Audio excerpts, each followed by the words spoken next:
me. Okay, it took a second there. Sorry, chat. If I'd been a little more on the ball, I could have interjected and started the stream right away with raucous bird noises. Alas, alack. Hello, welcome to Fail Portrayal. No, you are not hearing things. Yes, I do sound tired. Before anybody asks. Luckily, you can't see my face, so you can't tell me how tired I look. I actually don't know if I look tired. Like I said, I just finished eating and setting up, and then I'm like... I am immediately sleepy pants. Okay. All right, music queued up. The standby screen is queued up. Everything is working. You get to look at the white screen. Actually, is this? Yes, chat is slightly off-center. Let me fix that, because for some reason on the Elgato, the PS5 punches in a little bit. It does. I guess it doesn't... the Elgato doesn't read my TV screen stretching out any of the pixels or whatever. Announcements. At here... All right. Well, chat, we've finally done it. We have exhausted literally all of the solo modes. They have not put in a new solo mode yet. Is there leaks about the next one? I don't think so.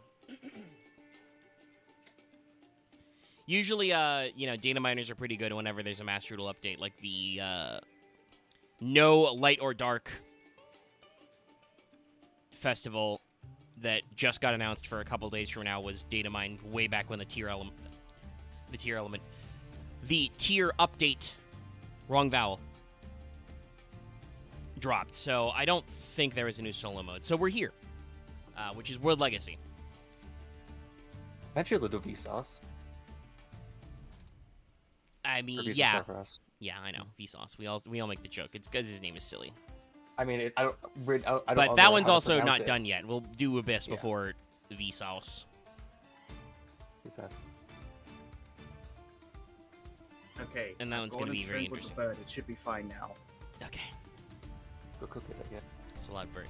So, yes. World Legacy is a storyline. It is also technically an archetype, but we're not going to talk about World Legacy as World Legacy because the way that the World Legacies work is it's much better to talk about them as they are introduced by their archetypes. So, for instance, World Chalice is a sub-archetype that literally is called World Chalice.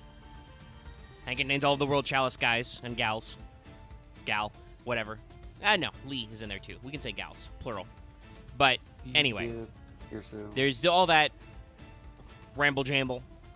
And they have a World Legacy World Chalice. So that's, you know, the bridge.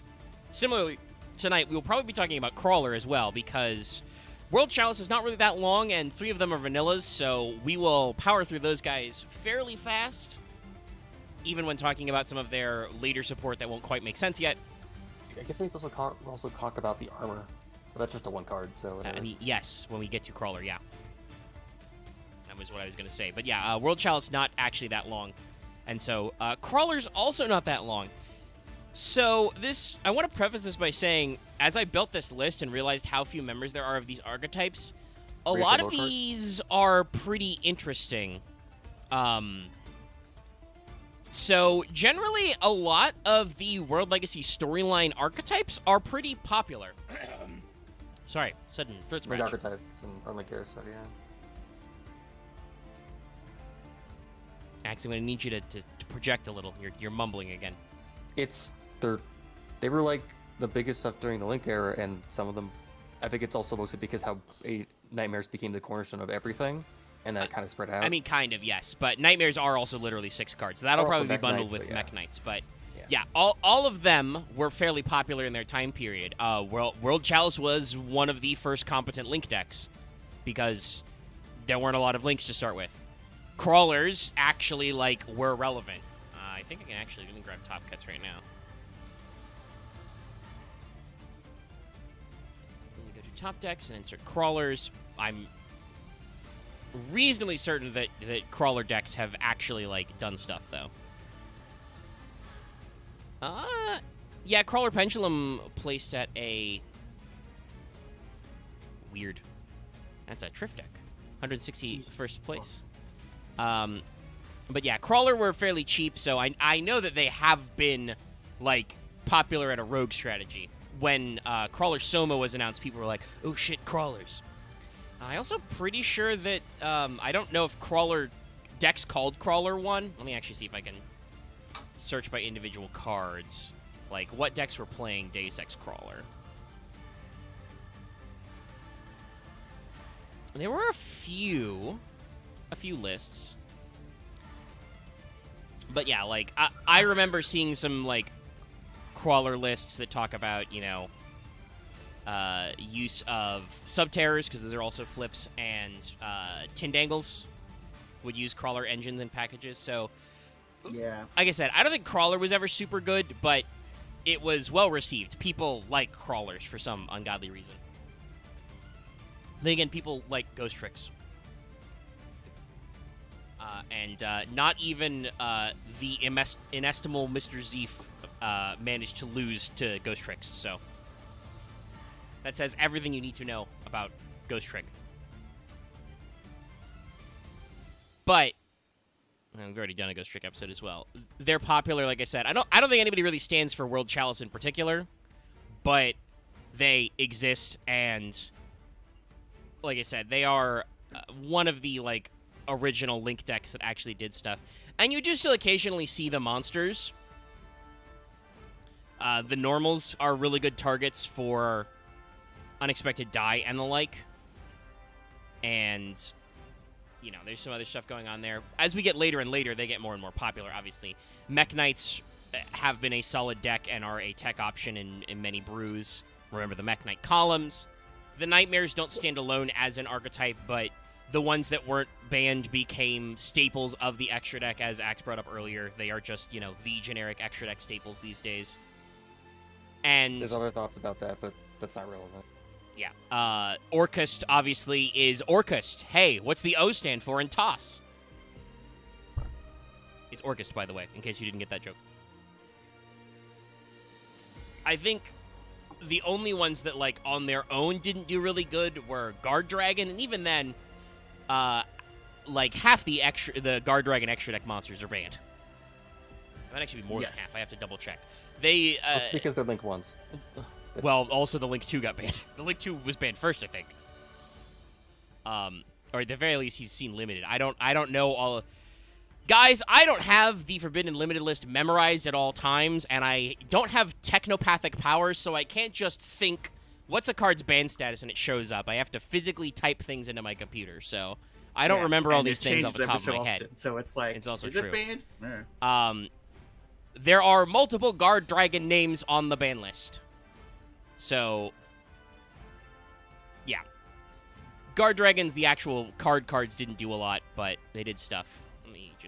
I'm sorry, I'm just flicking back and forth between tabs, not doing anything. An attempt was made. Let's grab the first boy so we can just... Eh. No, don't save as! Curse you, Google! No, don't close my paint! Double curse you, computers!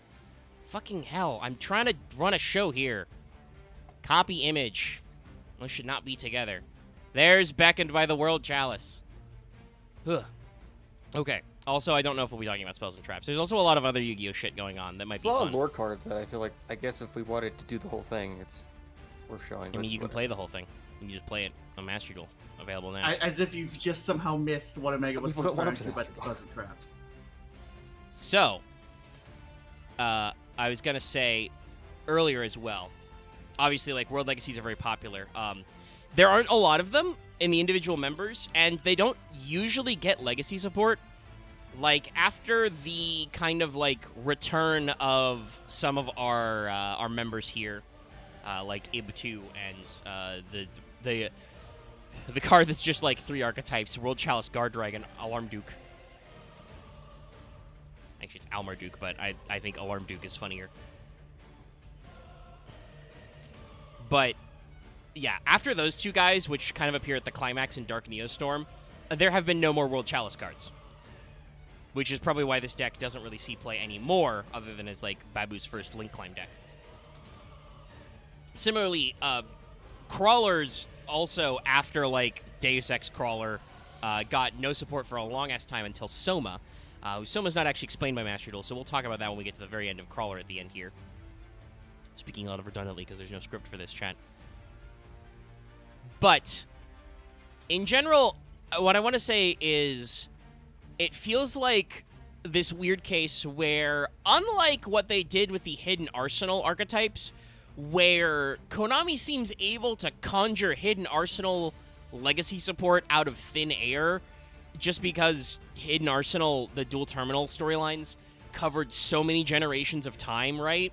There's a lot of empty void space. Yeah, there's a lot of space that's unexplained, you know. What's his face of the Gusto can go from being like a young man to an old man, right? And I can't remember his name right now, and I really can't be bothered. Marth may or may not show up in chat to remember what he was called. But, like, that's obviously a big span of time. You know, he had a kid who, like, grew up and shit like that. So, Konami is able to, like, retroactively insert, like, well, let's show some extra Gishki cards because we had this card, and there's probably a between card kind of a thing. And even though there is a time skip, a lot of people have said that, you know, World Legacy is basically like 2 seasons of an anime. I guess you could argue 3-ish seasons because they broke up the solo mode into 3 parts, but anyway. The solo mode was also that long because there was a lot of tutorializing. Anyway. Even though they have these time gaps, it feels like they're kind of locked to the themes and don't want to add more. Like, obviously, with World Chalice, I can see why. You're kind of locked in. You know, there's the 4 heroes, their pet dragon, and Lee. And then their, you know, enhanced forms and shit like that. Once you do that, where do you go from there? I don't know. Other than the versions of them that appear later, but those guys are in new archetypes, you know? Like Mech Knight Avram, for instance, is no longer World Chalice Man. So there's a lot of oddball stuff there, but there are some of these archetypes that they easily could do support for and just don't.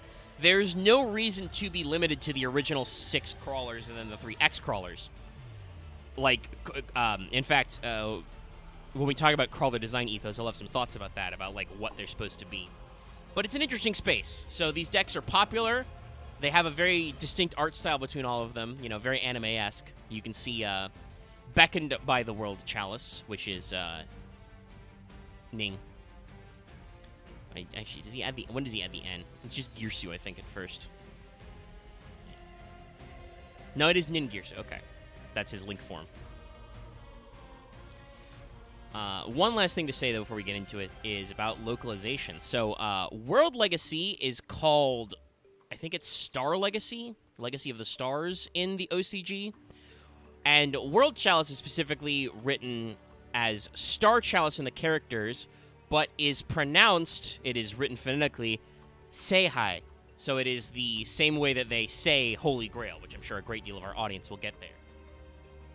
I feel like, I'd have to double check the Master Guide translations, I feel like the various Yugi wikis really like to be like, the 7 symbols, or we can come up with 7... Christian astrological symbols we can tie them to. They can't actually, by the way. I think it's Rod. They're like, it's this or this, and that's not how that works. Those are 2 very different things. Obviously, some I think are a little more obvious than others. You've got World Arc, World Spear, World Chalice, you know. World Chalice straws, because that's what they're grasping at for this. Yeah. So, some of them are very obvious, but others are like, somebody was like, World Chalice armor, the seamless robe of Jesus Christ. Well, then it will be World Robe, dickhead. The Japanese are not that bad at obvious Christian parallels, okay? This is kind of like their Babu's occultish shtick, okay? Jesus showed up to his crucifixion in full body armor. Yeah, no, like, it's one of those things where, like, no, you're trying way too hard. Like, if they wanted it to be better, I mean, again, World Chalice is literally called Seihai. It is the Holy Grail, right? It is Star Cup, but Holy Grail, so it can be that easy. So I don't know what they're pulling on here, but it is interesting to note that the TCG dodges a lot of these parallels. For instance, when we talk about her, but we'll mention it now, Ib is called Eve in the OCG. Man. So that was, they switched that around a little to, you know, it's, again, very, very Babu's first occultism mythology. There's also a slight correction on Lee. Apparently, she is Lise with an S sound at the end. I think Lee works better. I don't know what they're going for with Elise, other than you get to say Eve Lise and get sued by Square Enix. Yeah. So this is Ningirsu, beckoned by the World Chalice. He is a vanilla monster, so there's not a lot to talk about. He also has a very short line of flavor text. No, we're not going to talk about, hey, check this out yet. That guy's a Mech Knight. But, like, art-wise, looking at him, this is very... And I don't mean this in a bad way. I know there's been a lot of discussion about the term JRPG. This is a very PlayStation 2 JRPG-type character design. I have a great fondness for that era of gaming, but that's definitely what I'm looking at here. He's got goggles and a headband, right? He's got a huge scarf shawl thing. He's got 2 belts, baby. Big boots. Big booties. He also looks like... it might just be this redraw. Again, the Wikipedia still doesn't fix their art database. It might just be this redraw, but Ning looks like he's gonna take a nap, which I feel very strongly aligned with right now. Big mood, as they say. But yeah. That's what I got to say about him.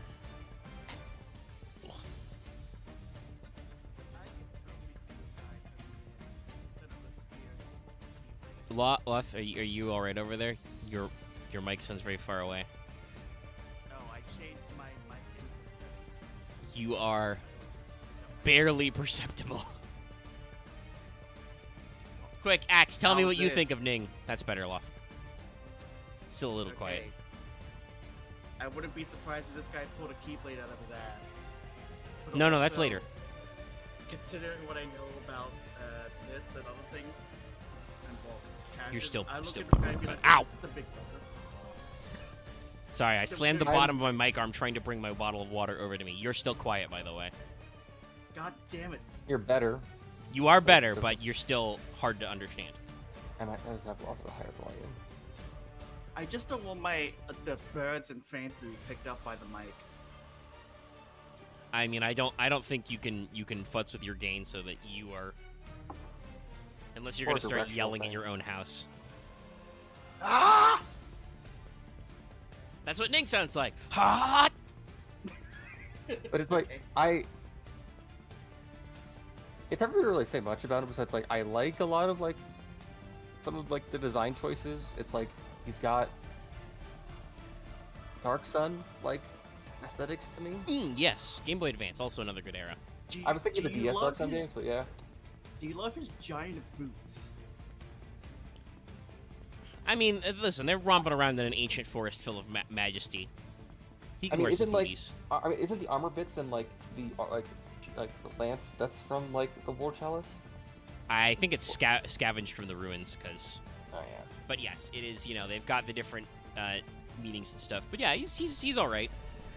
And It's like, he's very colorful, but it's also, like, there's, like, a dark undertone layer. Like, there's, like, purples and, like, blacks and stuff. yeah, he's got kind of a Often yellowish looks golden, and then but dark undercolors. He's Like you said. directly the Lancer. Yes, literally. Very on the Yes. nose. Very much baby's first creative writing He's course. the heel. Honestly, he's the heel turn Lancer. Is his arc? Is his entire arc? I mean, yeah, no, he is absolute. Spoilers for later, but Ning is absolutely literally the Lancer, the hero's rival who ends up being a bad guy for a little bit before he decides. He's also the older before he brother realizes of that not literally everything is Avram's fault, and he knocks it off. I thought it was more he blamed himself and he just went mad over it. No, it's pretty clear. I mean, it's pretty clear from some of the card art wait, as well. so but he legit in just did a dumb thing. Okay. yes, I mean, not really. He just he okay. no. thought it was No. further. Let I him would've make better a written talk, there. Axe. No. So, remember, in a later scene, which may or may not come up, because technically that would be during the Nightmare Mech Knight arc, but Lee tries to take over Ib's body. Ib keeps control of her body and stabs herself with Avram's blue key sky sword. And after Avram passes out from, sheer trauma, it is then outright stated in the lore and implied by card art that Ning finds Ib stabbed with the blue key sky sword and assumes that, because he wasn't standing right there, that for some reason Avram stabbed his sister and takes it her was also body and I think the key away. But that was after he had to unpowered fight off one of the nightmares that Ib threw at him. Well, yeah, but still, like, So he knew that she was fucked up. I mean, they did have to fight the nightmares, yes, but still, it's one of those things where, like, he didn't understand that was, like, by Ib's own choice. She was the one who stabbed herself to prevent Lee from getting control of her body. And he just assumed that Avram, you know, stabbed his sister, and then he did what generally a lot of people who assume that a man stabbed your sister would do, and he's like, I don't want to talk to that guy anymore. At least he didn't, like, plot to murder him. He just tried to, like... No, he was just like, away. no, I'm gonna figure out a way to bring her back. technically, also spoilers, but he was like, I'm gonna study our ancient forgotten technology and figure out how to bring my sister back. Don't talk to me. Don't at me. Oddly enough, it works in the end, just not in the way he wanted. Yeah, there's some hoops. We At will least- get there, but that's We'll get there, but I long. at least like how his arc concludes with being like, I will spend the rest of my life to make up for my mistakes. Yeah, he Suzaku's himself at the end of Code Geass. Or, to use another analogy, he does the Bosch at the end of Final Fantasy XII. You get it? Anyway, let's talk about his stats and stuff. There we go. Lost the tab for a sec. Okay, beckoned by the World Chalice. Literally in Japanese, Seihai ni Izoarashimono. Beckoned by the Star Chalice. There's a very weird naming convention, but it is correctly translated. He is an Earth Warrior, normal, 4 stars, 1800 attack, 0 defense. And there's some localization weirdness to this, but when you're making translations to series that aren't going to come out for like 2 years, right? You got to take some liberties. Crawlers weren't out. I don't think Crawlers would have been out yet by the time this set like came out and got translated. So it's a little weird, but it says his battle with the Mechstrosities never seems to end, even when their forest was invaded by Mechstrocious insects. He stood his ground and inspired the other defenders around him. So basically referring to he and his friends lived in a forest that was invaded by crawlers. But why they had to say Mechstrocious insects, I don't know. It makes me think of like some of the Xenoblade games, and like the aesthetic, and also like the tone of things are named specifically because that's their culture and not because of that's what they are. Interesting. Okay. So the translation of the Japanese does involve the word mechstrosity, so that was a pun they had to translate. It says, a young man who spends all his time fighting mechstrosities. Even when the crawlers living around the forest suddenly went on a rampage, he stood his ground and prevented them from breaching the barrier. His valiant form standing at the front lines is a source of inspiration to denizens of the forest, but he wields a spear for the sake of his sister. So the localization compresses that down into fewer lines. Because they don't have much text space. Yeah, they probably missed an opportunity to translate crawler as crawler, and they did kind of truncate the bit about his sister, but they would have had a little bit of future knowledge, so I don't think you don't need to call out Ib specifically because you can imply from context, but there was a little bit of compression there, simplification. So we won't talk about that one just yet because we have another one. So I don't actually know if they explained, by the way, what the why some are, one is beckoned, one is chosen, one is crowned. But there's definitely something there. There's some kind of subtext, but it's subtle. Subtle I think it's text. meant to be represent like their motivation or their placement in the story. And certainly you could say that with Ning, being beckoned, that kind of fits his description, whereas our next He feels one, a calling. chosen by the World Chalice, is, yes, he is the chosen one. Duh. Look at him. Look at him. How can you tell me this isn't a chosen one? He has goggles, he has a scarf, he's got 2 belts, and he has asymmetric leg guards. So, quick thing. I never played it, but remembering cover art, this guy looks like he's the main character from Golden Sun. I'm trying to remember. I can see it. It's also the dumb thing of if it was a game, I feel like Ning would be weirdly the most fun to play as, and Well, it's just good you say that. Abra would be kind of annoying until like his time skip version. Why? He's got sword and board. I meant like I feel like he'd be an annoying character until like he had to fight the nightmares. Yeah, I don't actually know. They talk a little about like tone of voice and stuff. I mean, I think it's just one of those things where like usually people think that Lancers are more interesting, but also I feel like because Ning is the sister complex Lancer, he also could just be as annoying.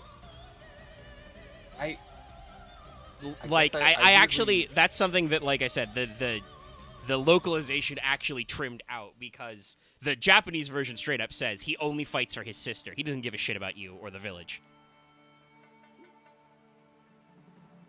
So like I think there's some interesting point of comparison there. It would very much help how they're actually written in dialogue, but that's why games like Yu-Gi-Oh! Probably capture the imagination with their lore. Oh, goddamn, I don't want to look at the history of this page. Sorry, I'm fucking changing tabs, and of course there's a drop-down menu on the wiki. Ugh.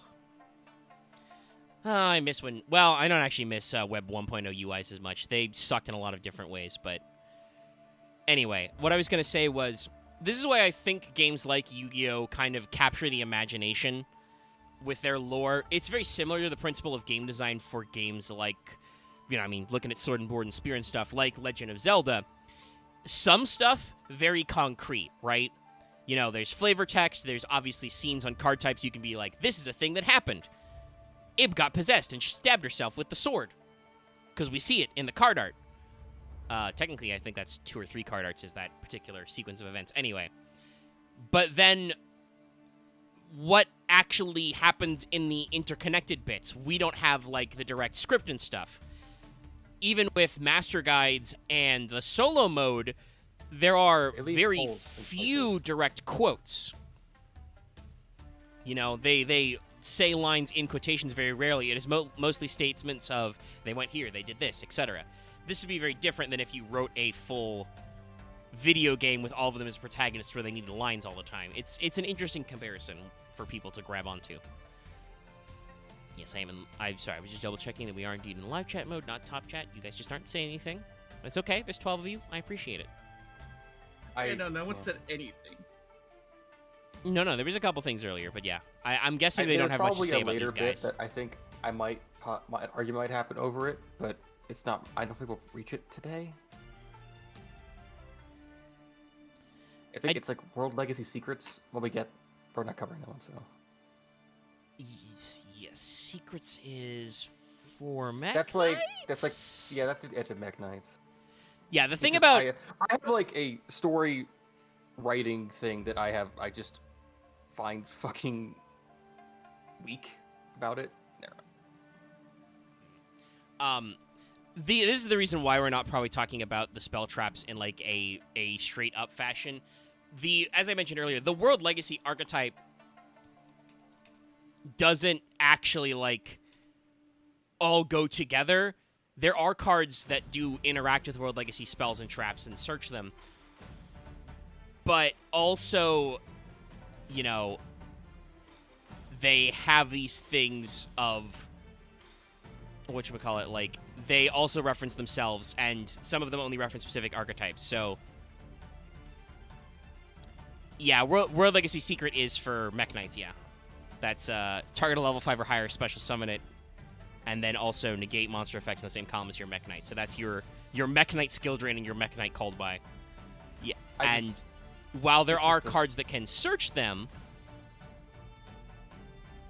it's, they don't directly mesh, so it's kind of weird to talk about them. I just have problems with, like, Ib, or I have problems with Lee and what she does in the story, but that's probably another time. Yeah, we're talking about Chosen by the World Chalice, Avram.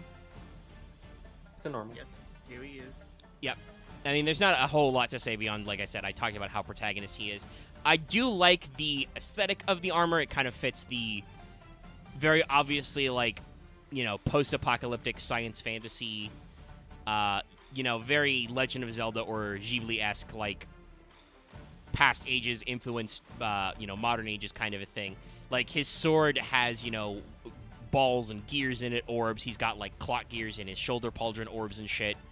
You know, this kind of, you know, goldish or almost brassish color, you know, doesn't look very ancient. It's, you know, got a lot of interesting things going on. It's a weird mix of being like, it's a mix of, it feels like stuff that like they took off like the walls of like fancy like chambers to like reconvert into things.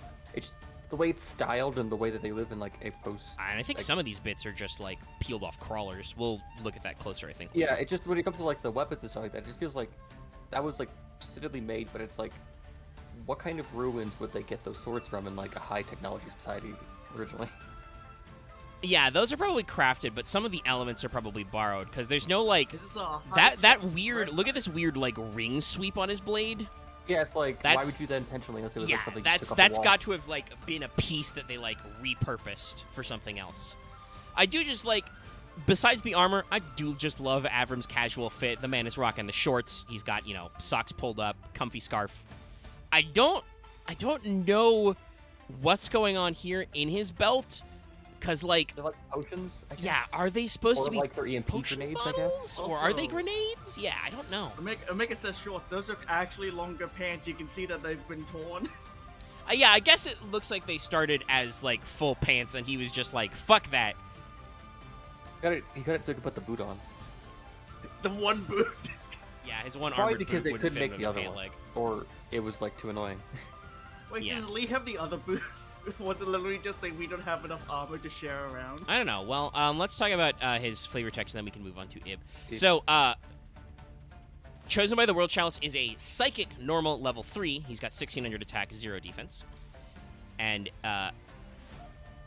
his flavor text reads, inspired by the world hero legends he heard as a boy, this Crusader adds a piece of his armor from every mextrosity he destroys. So yes, by the way, it is indeed, he is taking crawler parts. He has set out on a quest from Fairy Lee to recover the 7 world legacies and save their world. Obviously very much like giving Avram as chosen by the World Chalice the chosen hero type flavor text. Like, major protagonist energy. He was picked by a magical fairy to get the 7 MacGuffins. Let me see what the Japanese original was like. Honest youth, equipped in the remains of the Mextrosities. Having admired the Star Hero, told about the stories of the Celestial Force since ancient times, he accepted Fairy Lee's request, set on a journey to retrieve 7 star relics with his comrades, who have also been gifted by the light. Quote, Starlight Hero, raise your sword and gather the light. You must vanquish the great darkness. Yeah, that's another compression I'm okay with. You know, the Starlight Hero line there, that's very Legend of Zelda. Like, that's very much like, all right, the game just started, somebody hands you a sword and says, you must go and do the thing and save Hyrule. Or the princess, or get the 3 things. But yeah, it's interesting how they kind of like, I think, it's very funny that they start compressing flavor text, right, in a way that still works. You know, still gets the gist without over-explaining. And then somehow, literally, this ends up at Mech Knight Avram, check this out. It's weird. I know that Avram, as a Mech Knight Avram, has a lot of very dense flavor text, but, like, damn, guys. They could have done something at least a little bit more tasteful. Alright, so... No, and you guys are in for a treat, technically. It's not really a treat. It's very, very boring and mundane, but... Oh, this is big. Let me shrink it down. Let's do 50. Yes, this is the uncensored art of Crowned by the World Chalice. In the TCG, they made her skirt half a foot longer. Actually, really, it's more like 3 or 4 inches. Basically, this weird ribbon she's got tied around her thigh, which I admit, no fucking idea why. Actually, this is now too small. Let me try 75.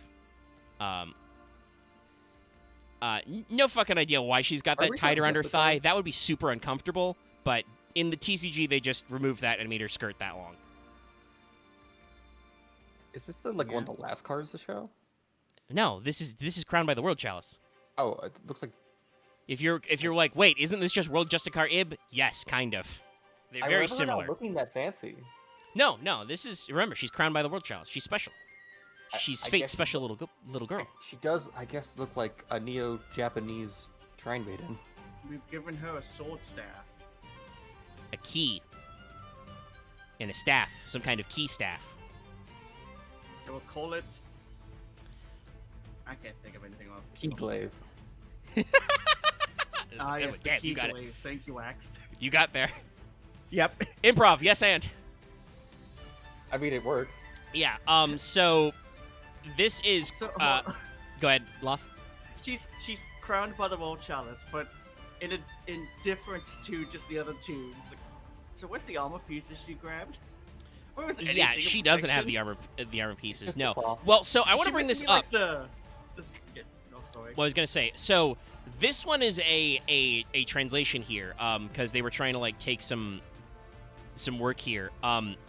In Japanese, her name is Seihai o Itadaku Miko, priestess who drinks from the Star Chalice. There's not really a good way to convert that into English, like, you know, I don't, without like literally translating it, which would be very clunky. So I don't think crowned was their best way to do it, though it makes sense. But definitely, like, the idea was more that she is a priestess, a Miko. She is getting spiritual powers from the Star Chalice, from the World Chalice, as it were, which is obviously, Axe alluded to earlier. This is a very, Miko-esque. I mean, literally, I think we could start pulling up some Mikanko card arts, and you'd be look like, like oh, those look a lot similar. Some degree. Also, yes, we are going for low-hanging key fruit because otherwise, who else would? I mean, yeah, it's a key. I mean, it's only got 6. If it had 7 branches, we could make some other references, but it's symmetrical, which is Sag. I mean, it's not literally symmetrical, but you know what I mean. It's Yeah, even. this is even what numbered. we thrust into the thing in turn. Yeah, we unlock the stuff. Otherwise, there's not a lot to say here. As Loth pointed out, she's not wearing a whole lot. Again, this gives me very much like the 2000s PS2 like or like GBA, specifically Game Boy Advanced era like JRPG design of like, fuck it, you're not gonna hardly see this sprite. Animating clothes is hard. Like, is she gonna be? She feels like it's just in the back line all the time, every time. Yeah. Well, she is the healer, probably. She is actually a spellcaster. She is a water spellcaster level 2. I'm sure there were some brews of her in some sprite builds. Oh. Because I swear to God, I bet you there were sprite brews that were like, unexpected die and crowned by the World Chalice. Don't worry, Omega. Axe heard me say it. I fought the most aggravating deck earlier. Level 2 spam with Cubic and sprites. They refuse to die. Sprite Cubic. Oh, just chill out for tier, my guy. Jesus Christ. Anyway, she is a spellcaster, as I mentioned earlier. She has 0 attack, 2100 defense. So, the defensive one, making up for the level differences. So her English flavor text is, with her magical staff, she can channel the living heart of her world to shield her people from the mech knights that have overrun it. The Japanese original text is a little chunkier. A priestess who offers requiem prayers to the celestial deity of the planet. Yeah, that's a line that we definitely need to clean up in translation. Yeah, what the fuck? The staff she has obtained is a ritual tool handed down through the generations, used to guard the people of the forest from the rule of the Jack Knights by converting energy into barrier. Ooh, this is all... I understand why this is translated. This is very chunky world building. Though she hides a mystical power within herself, linking her to the forest guardian dragon, she is usually a kind girl who treasures her childhood friend and older brother. That last bit we probably could have worked out, but that's a beefy flavor text. Very clunky, but basically, she is a literal barrier warrior. The relic she has is a quote-unquote ritual tool, which is, I'm pretty sure that's a common translation of an actual phrase for, like, Shinto ritual implements. It's a thing. Okay. It's a linguistic trait. I've So, actually gone booted up Master Duel to check out this person's deck. It's much worse than I thought. oh no. Sorry to interrupt. It's so bad. What the fuck is this? Oh, right, I'm looking in the wrong space. I'm looking at announcements. What the fuck? Are you sure this is the right... No, it is the right person. This motherfucker... no, hold on. Chat, I will copy this image. You guys gotta see this shit. Get a load of this shit. What the fuck Oh am I my looking God. at? Oh my god, he's playing Junk Synchron just to be a fucking sprite in it. Just enable sprite. Yeah, no. This is the Why most is he playing the demented deck I think I've ever seen. Fucking Michizure. Yeah, you're running 2 Michizure, only one Raigeki, only one called by. You've got a cubic engine in here. You've got a fucking Knight's engine, but you don't Why because you Blue forgot Eyes? the third Knight. I think even with There's no Imperial king. Bower, you still need King's Knight to dub. You've got 3 blue, 3 carrot. Why are there blue eyes in? Yeah, I don't know why you've got a Blue Eyes package in here. I guess because you've got normals? No, Omega, there's not a package. It's just 2 blue eyes. Yeah, I guess you can reasonably call it a package, but I don't see what the synergy is, so it's not really a package. Number Hunter, you said. That's what I said. It's not a package. Just 2 cards. It was several turns of just him playing VGM. No, wait. I think I understand why the normals are... Well, the vanillas are in here for because they've got Link Ib in here. And also they've got the big boy, the Luster Soldier Link. By the way, Royal Access Code. But they've got the big Luster Soldier Link in here as well. I assume that's why the Blue Eyes is in here, because you can do, like, vanilla... And they've got a Link Spider. You can do vanilla summoning shenanigans and then turn that into a weird shit. Anyway, this deck is awful, and I no longer want to look at it. Anyway. Yeah, sorry for that. We're going down the line. After Crowned by, we realize we need effect monsters. Monsters need effects. Is it time for Ib? No, that is Ib. No, my bad. I'm sorry. Oh wait, yeah, it's the boy, No, the dragon dog. because he doesn't have his name as a vanilla, so he comes later. This is Lee, the World Chalice Fairy. Oh right, yeah, sorry, Lee, not Yes. Ib.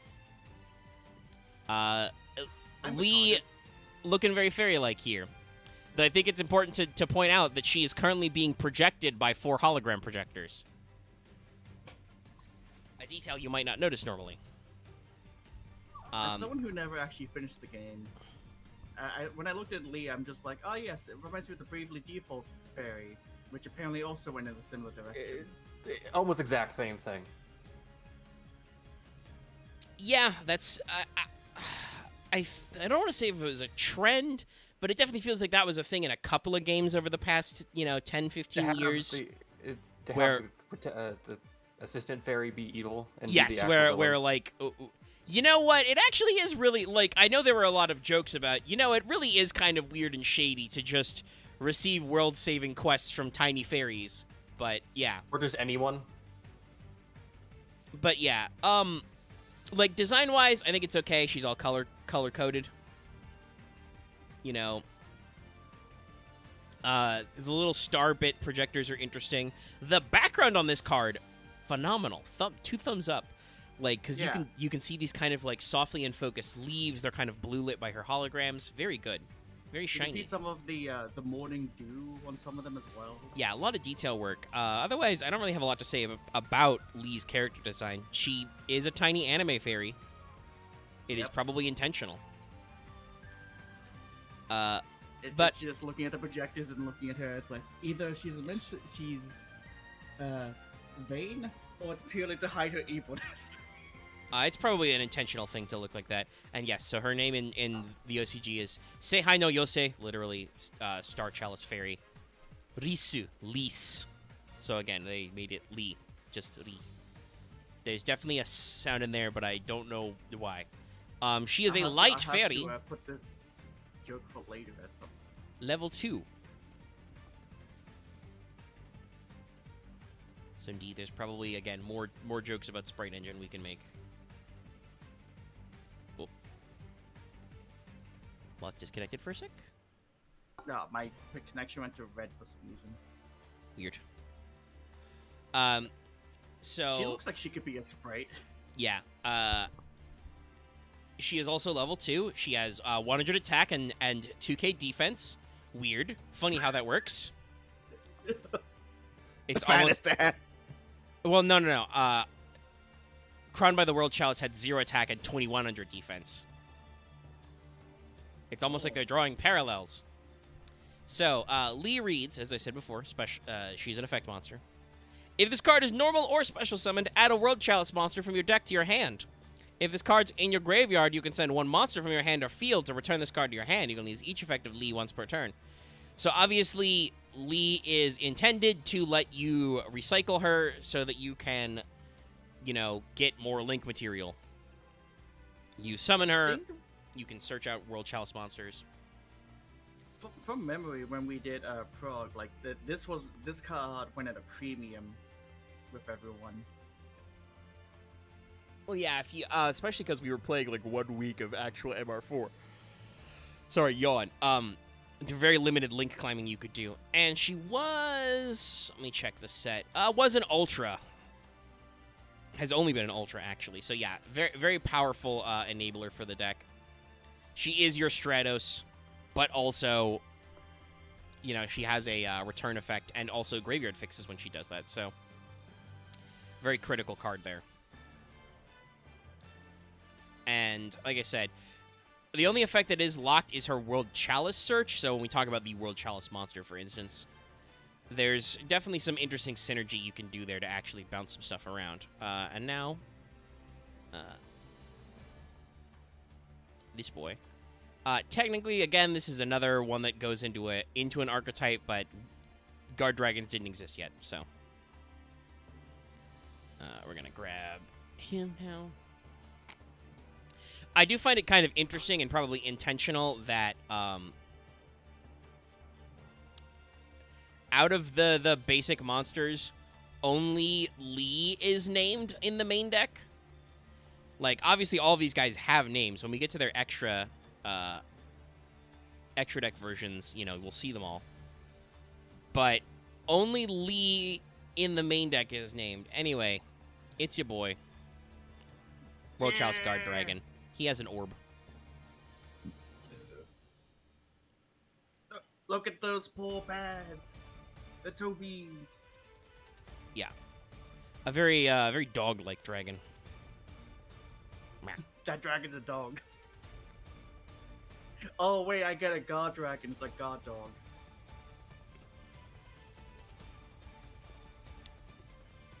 Yeah, I don't actually know if that's the intended pun there. It's just Shugoryu, Guardian Dragon. Guard Dragon means you don't have to use the words Guardian or Dragon. Thanks, English grammar. Didn't want to get another Arsenal Summoner situation in here. No. Not really a lot to say about this card art, though, now that we're here. He is a Dwagon, and he is small. If someone said he's like a distant cousin to Buster Wolf, I would have believed it. Does have kind of similar aesthetics. It's just that dragon's a dog, or vice versa. And, I mean, there's some interesting environmental storytelling here with him playing with all the scrap that, you know, they obviously collect. But, yeah, we're here. World Chalice Guard Dragon is a Wind Dragon level 1, 400. When a card or effect is activated that targets your linked monster, so a monster that has a link arrow pointing to it is all that counts for linked. Co-linked is when the arrows point to each other. You can send this card from your hand or field to the graveyard, negate the activation, and if you do, destroy that card. You can banish this card from your graveyard, target a normal monster, special summon it in defense position. Normal monster in your graveyard, I should say. To a zone your link monster points to. You can use this effect of World Chalice Guard Dragon once per turn. So yeah, Guard Dragon's another fairly important card to the deck. He lets you set up your links. You know, gives you extra materials, summons to the field they point to, which means that you can, you know, link climb. Very basic stuff.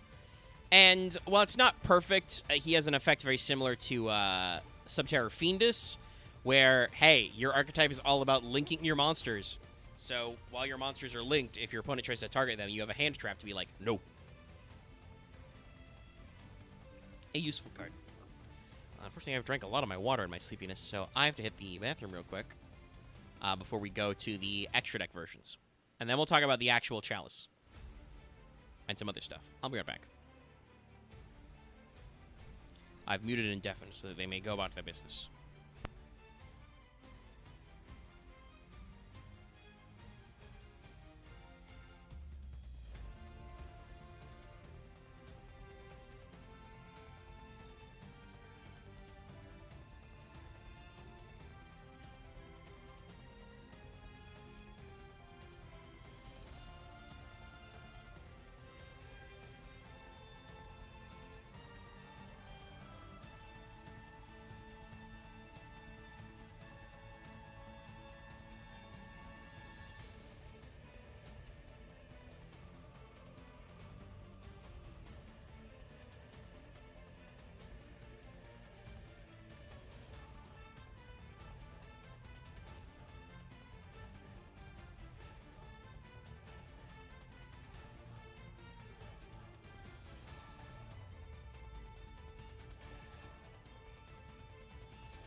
return. Splash the water in my face. All right, we're going.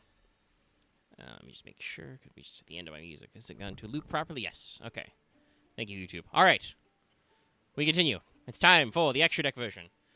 This is actually no. Let's do the World Chalice first, because it is technically important to discuss from a lore and art design standpoint. Yes, the actual chalice.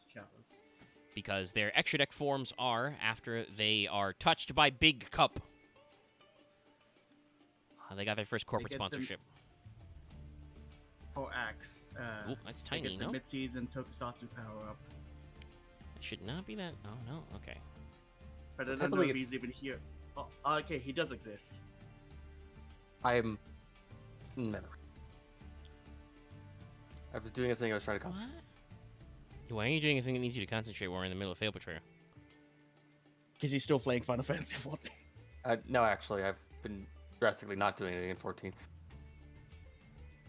It's still open on your screen. I have it open. All I can see on Discord. Yeah.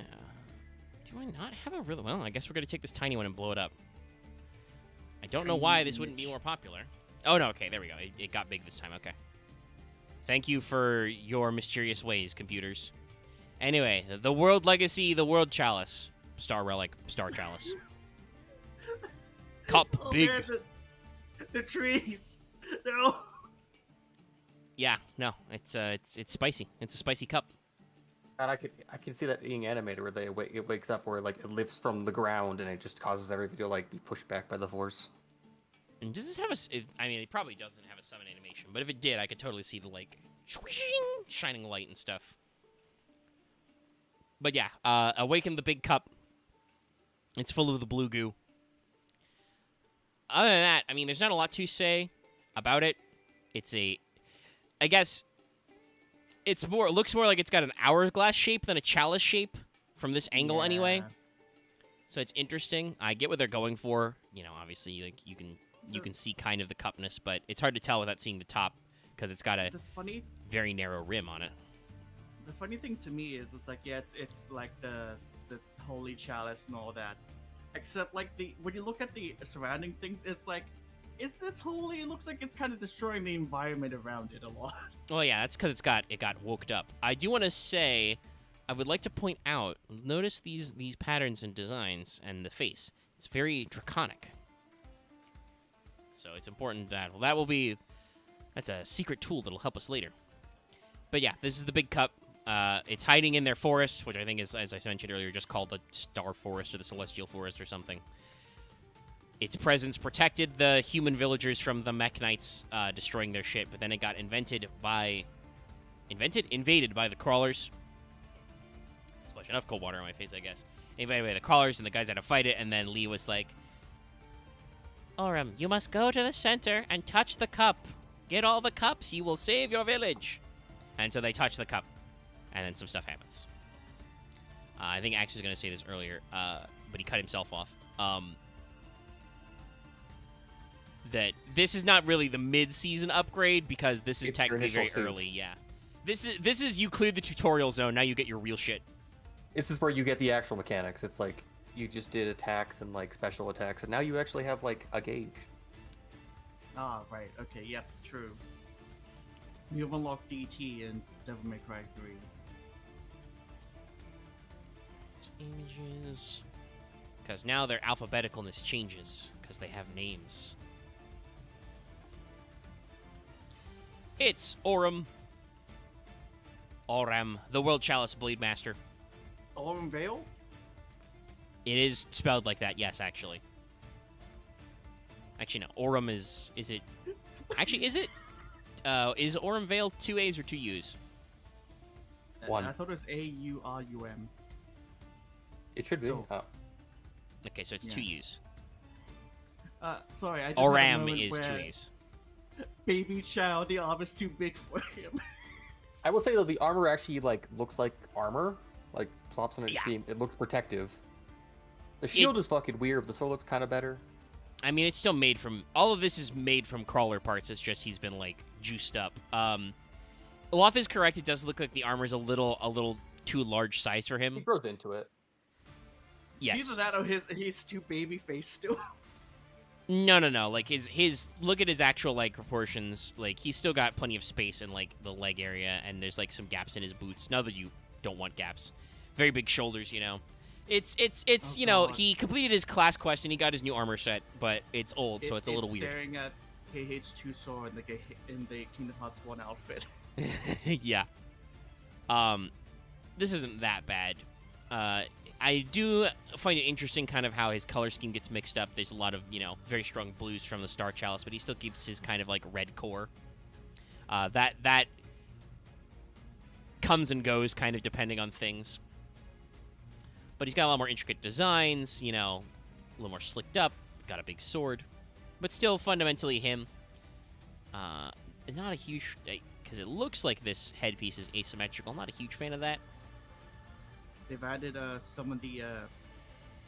I'll make a point in them earlier, but some of the design things from the Chalice to a lot of the things he's wearing. Yeah, he's got like Even little the crawler, points and shield lines. Has, Yeah. Has the pointy things. He's been infused with World Chalice goo. He's Yeah, the drank World Chalice the basically- Kool-Aid. Gonna assume it's like some type of grey ooze, like, yes, we'll just assimilate this stuff and make it better. So Aurum is the Link 2, so we're, kind of going out of order, but he is the alphabetical one. Very simple, naming scheme here. Now he's just Seihai Kenshi Oromu. He is just the swordsman of the Star Chalice, Aurum. He's still a... Actually, no, this is good. He's still a fire, but now he is a Cybers. Which I was going to say, because I didn't know if he was a Cybers off the top of my head. That definitely makes sense with this aesthetic, right? He's got a very...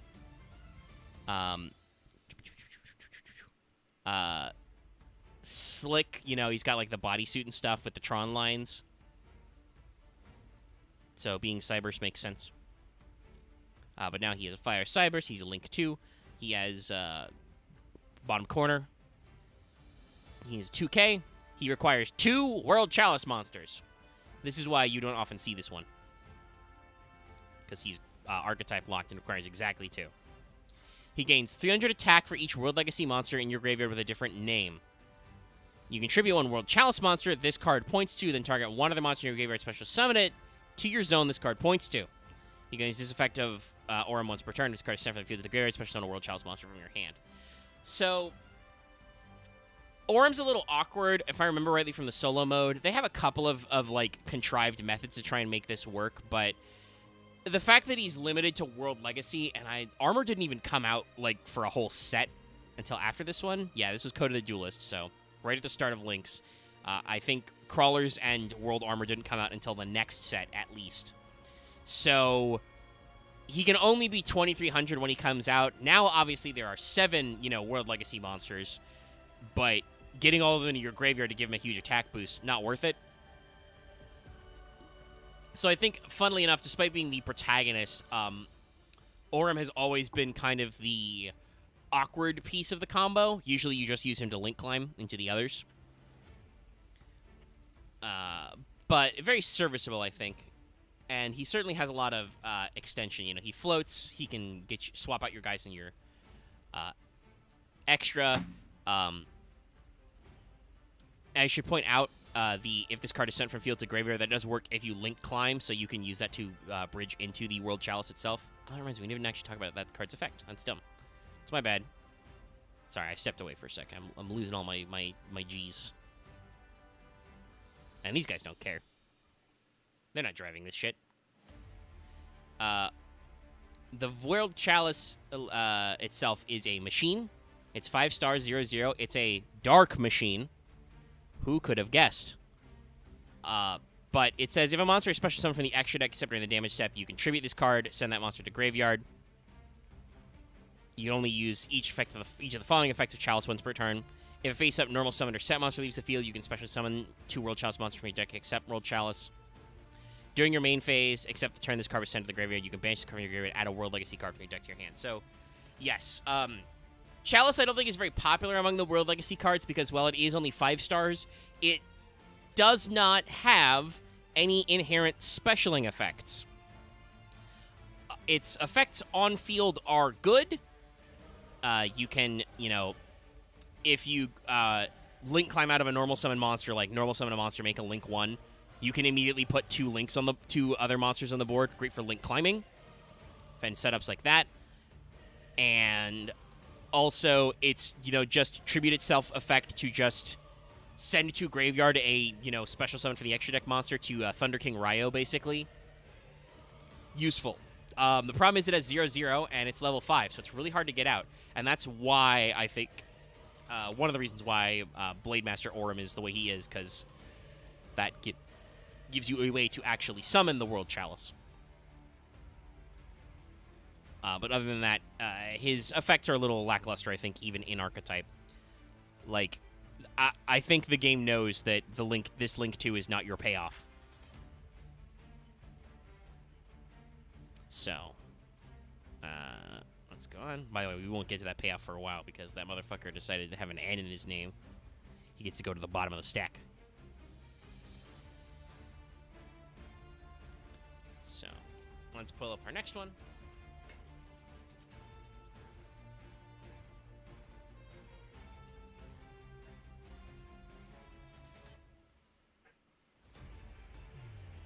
The next. Okay, obviously, as usual, this is going to be a little large. For some reason, there's somebody on the internet redrawing Ib. Big Ib.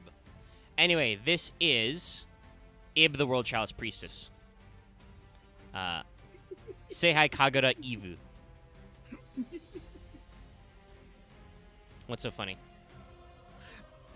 Just the, like the fucking collar they gave her, or whatever that is, around her.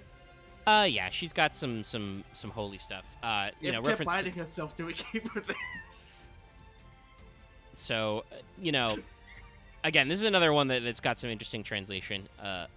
Also, this you can see the original spelling of her name, Evu, E-V-U sounds. So I can understand that being Eve, but also the Ib switch is not that weird. But yeah, again, I feel like there's some subtlety here that's missed with the localization, but is hard to impart. Kagura refers to, the art of entertaining the gods, basically, usually sacred song and dance. If you've ever seen that term used before. So it's kind of, doing some interesting setup stuff. Otherwise, this is supposed to just be decked out Ib.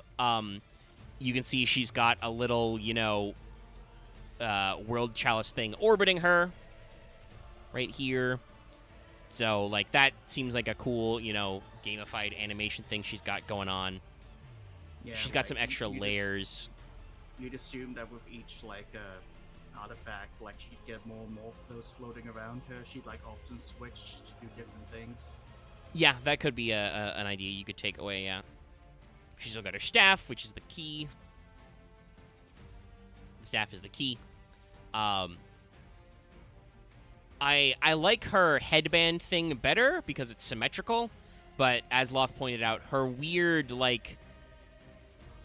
neckless choker shoulder pad mantle thing with extra, cup chest piece right in the center. It's got another chalice right there.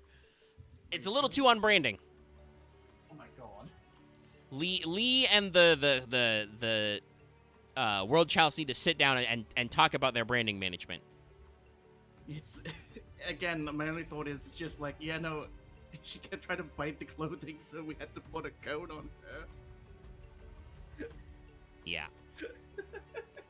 So, Ib, World Chalice Priestess, though, is a Link 2 water spellcaster. Her arrows are left and right. I know that many people have had some oddities with, making Ib, but she's set up for linked stuff. She's got 800 attack, is a Link 2. And, again, the reason why you actually see Ib sometimes is because her link materials are 2 monsters with different types and attributes. So, obviously, this works in World Chalice because all those guys are, different ones. Aurum is a psychic. Yes. Ning is a warrior. Ib herself is a spellcaster, and they're all different types and attributes. Lee is light. Even the World Chalice itself, by being a dark machine, is different, And maybe that's why they never got around to adding more baseline World Chalice monsters in general, is because they've got the 6 attributes. Yu-Gi-Oh! Has a real problem where Konami comes up with exactly 6 cards, and then they go, well, we've got all 6 attributes, can't possibly make any more cards. Let's go home. This is not a problem with monster types, but we'll be talking about that later. I've noticed the odd thing of, like, it does the female thing if they just add some bits to her and not actually add more layers. I mean, no, technically she does have more layers. More of like nothing actually protective. It's just like an extra like thing in the chest, thing in the ear, yeah, like I mean, around her like bottom cloak. Yeah, what are you and, talking about? She's got massive socks now. She's very warm. But also, I mean, she's a priestess, and they reference Kagura, so I assume she's meant to dance. But also, it was mentioned in the original Ibs flavor text that she does summon barriers, so it's not necessarily like she requires armor. She has magical protections that the other guys don't. But it's an interesting branding. Okay, her effects are this linked card can't be destroyed by battle or card effects. Your opponent can't target this card with card effects, or target this linked card with card effects. If a monster this card points to will be destroyed by a card effect, you can send this card instead. If this card is sent from the field to the graveyard, special summon a World Chalice monster from your hand. So it has the same floating effect, and, you know, when she is pointed to, she can't be destroyed or targeted by battle or card effects, etc. And then when she's pointing, she can give protection. So useful in some link climbing setups, has some floating. Also, just in general, the fact that she's not targetable and not destructible when she's pointing to herself, you know, when she's pointed to, is just gives you extra greebliness, makes your opponent work for it to get her out of there. Considering, like, yeah, these were some of the first few Link monsters that could be pretty good in the early games. Yeah, this is literally Code of the Duelist, which is the first Link set with, you know, Firewall on the cover. So yeah, just being like, hey, if I'm linked, not if I'm co-linked, if I'm just linked, I can't be destroyed. Fuck you, or targeted. So, you know, obviously the easiest way is you have to remove the monster she's linked to, but that can be harder than you think because, you know, they can do some interesting... World Chalice can do some interesting playing around with the things.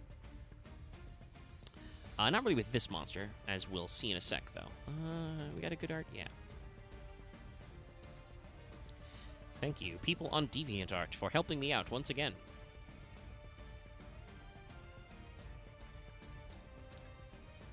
So, this is Imduk, the World Chalice Dragon. He is no longer a guard dragon. Chalice Dragon. Yes, literally Seihai-ryu. And yeah, I mean, no, it's obviously it's a little hard to tell that he's the same as the World Chalice Guard Dragon, but yep, he's a dragon. He's still also kind of a dog because he's got a very fluffy tail and wings. He's got a collar. The collar has the cup on it, but he's still got his ball for scale. Yes. I appreciate they kept the ball. Yeah. You know, and again, talking about how, like, this feels like, you know, at the end of the first act of the video game, you get the real mechanics. This is where they're like, okay, you know, before he was just a cute dragon, now he's, like, real, so he's, like, an actual party member or something. He's also got booster wings on his shoulders or limbs? Yeah, I think those are supposed to be armor plates, but they're drawn a little weird. So it's possible that he has booster jets and or lasers. They attached freaking sharks with freaking laser beams. Okay. Sharks with freaking laser beams. So, Imduk. Imduk is a Wind Dragon Link 1. He has a forward-facing arrow and 800 attack. His materials are 1 normal monster, except a token. You'll quickly realize that this was a lesson that Konami forgot to learn. Imduk right here has a line of text that would have saved us a lot of trouble with Link monsters if we'd just stuck to it. Anyway, during your main phase, you can normal summon 1 World Chalice monster in addition to your normal summoner set. You can only get this effect once per turn, so it gives you double summon. At the start of the damage step, if this card battles an opponent's monster this card points to, you can destroy that opponent's monster. If this card's sent from the field to the graveyard, special summon a World Chalice, so I think they all float. All the links float, if I'm remembering correctly. But he floats, he gives you an extra normal, which means he is a Link 2 because of the way links work.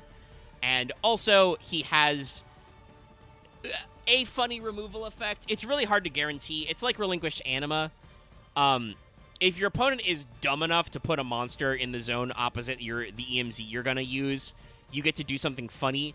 But in general, as far as I see usually, you only need to see somebody do that once before you learn your lesson. Like, for instance, I think it's Chimera Tech Mega Fleet is the one that contact fuses from EMZ with Sidra. I only had to be Mega Fleeted once before I was like, okay, so all my monsters that don't need to go in the EMZ don't go in the EMZ ever, even if it gives me a 6 zone, because I don't want to get fucking kaiju'd. So, Imduk's effect is cute, and especially remember this is early links, so there's something to be said for, like, your opponent needing the arrow point to get an extra special, right? But it's still a weird one. And obviously, like, it only works if he's in the EMZ to point to, so normally you just use him for the extra normal and to link climb, because he also extends that way. Basically, if you're playing a World Chalice deck, Imduk is, at minimum, you go to link 3. Note, by the way, that these if sent from graveyard effects are not once per turn. So if you keep summoning and keep sending, you can keep... If you keep cycling these links, you can keep summoning. Just keep going. So long as you have monsters in hand, which, again, we mentioned... This is why Lee is really important. Lee reloads herself to the hand. It's still a -1, but it can be a -1 of a monster who's not a World Legacy monster or a World Chalice monster to let you reload. And now, again, oddly enough, their technical boss monster, because he's the Link 3. Yes. The strongest one. Yes. So funny how that one works. It's gonna be Ning. Also, it is, like, almost May, so I can make that joke.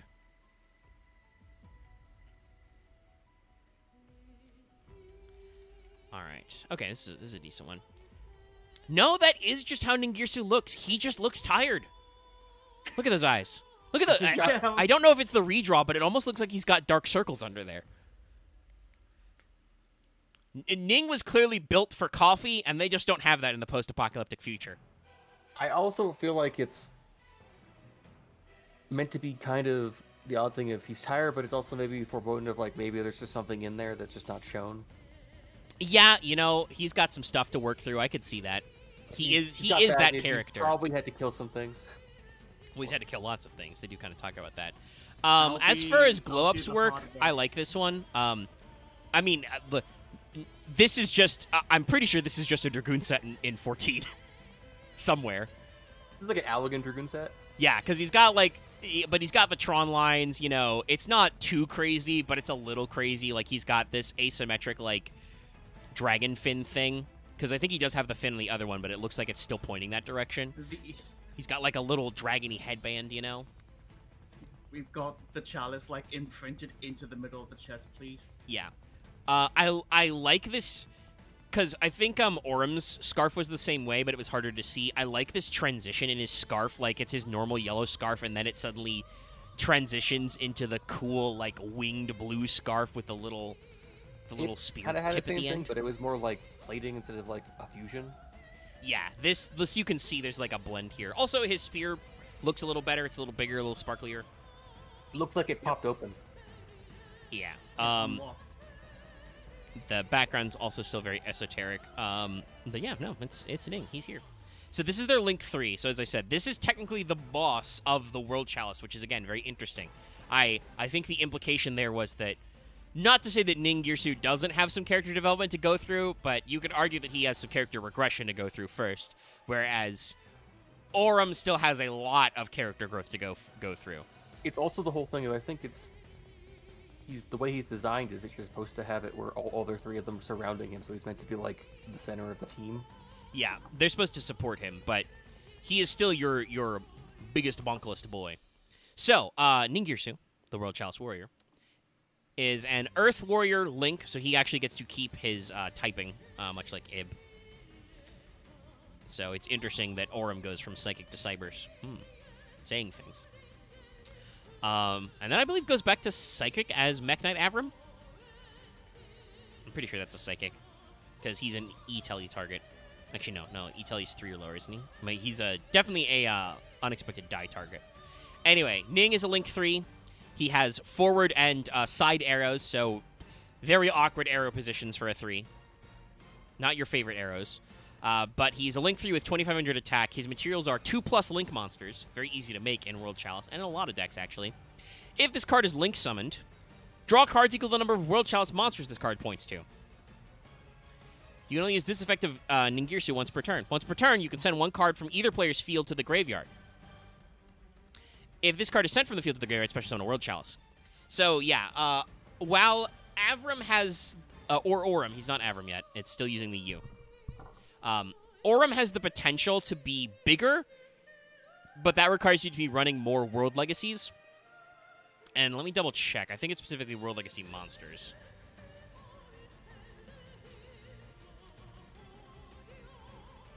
Yes, each World Legacy monster with a different name in your graveyard, he gets 300 attack. So, Aurum can be bigger, but Ningirsu letting you draw, up to 3 cards because he's got 3 arrows. At least probably 2, based on the way the link arrows of the other cards work, with how you can set up your pointing and stuff. And he's 25, and once per turn, you get a non-targeting send. Just pick a card on either player's field, goes to the graveyard.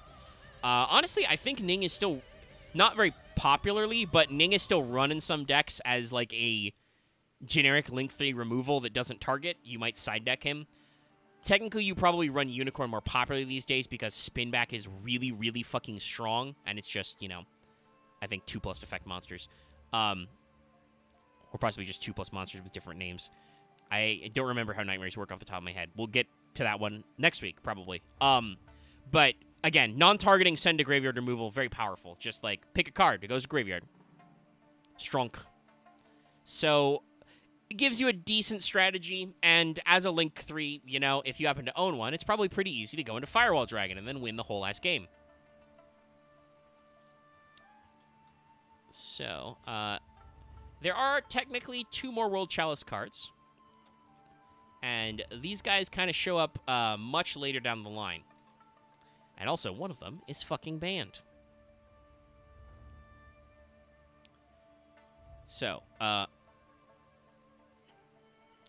this one won't make sense in complete context, but we do need to at least mention her. This is... it's a little too small. Hold on, let's do the 75. Yeah. This is... Let me check my framing. Ib the World Chalice Justicar. Seihai no Miku Ivu. So, I don't know why they went with Justicar there as the translation. I guess because World Chalice Priestess is already taken by her Link version. But basically, this is supposed to be, to recap the story, we'll get into it when we get to the crawlers, but we mentioned before, these 3 and their pet dragon dog set out to recover the 7 World Legacies and save the world because they live in a post-apocalyptic future where humans are oppressed by robotic monstrosities. You've got the Mech Knights and then the Crawlers, which seem to be allied with them, are like destroy pockets of civilization if you're not careful. So they set out, they get the Chalice powers them up, they go out to fight the Crawlers and to fight the Mech Knights, and... Yeah, they can't use. They only end up using 2 of the things, and then all the other things they never get to until it's used against them. Yeah, no, they don't actually. There's a lot of subversion here. The journey fails very quickly. The storyline for World Legacy is very late 2010s. There's a lot of subverted expectations and twists and reconstruction, deconstruction stuff in it. You think you're just going to do a fucking 7 MacGuffin hunt, and then, no, you don't do that, actually. Things go horribly wrong on, like, MacGuffin 3. I think S.H.I.E.L.D. is associated with the Mech Knights. S.H.I.E.L.D. and Lance. Lance is Orcus, though. Actually, Lance is Orcus. Yeah, Lance is Orcus. So, yeah, I think it's S.H.I.E.L.D. is the Mech Knight one. So, like... And then Keys at the very end. Get your compasses, because shit goes south very quickly. Key is not technically one of the original World Legacies. That's kind of like an add-on. Right, that's the Crusadia. That's the Crusadia. Because she's got the... Because Ib has the key that goes to all of them, but it gets kind of, like, wrapped around. It goes through some transformation. We will get there And I go with eventually. that, it's like, she has a weird scythe. Well, halberd. yes, so this will make more sense when we get to Orcust, but this, we won't get there fully today, but to explain what's happening, Ib fucking dies during the Mech Knight Nightmare arc. Mechnot.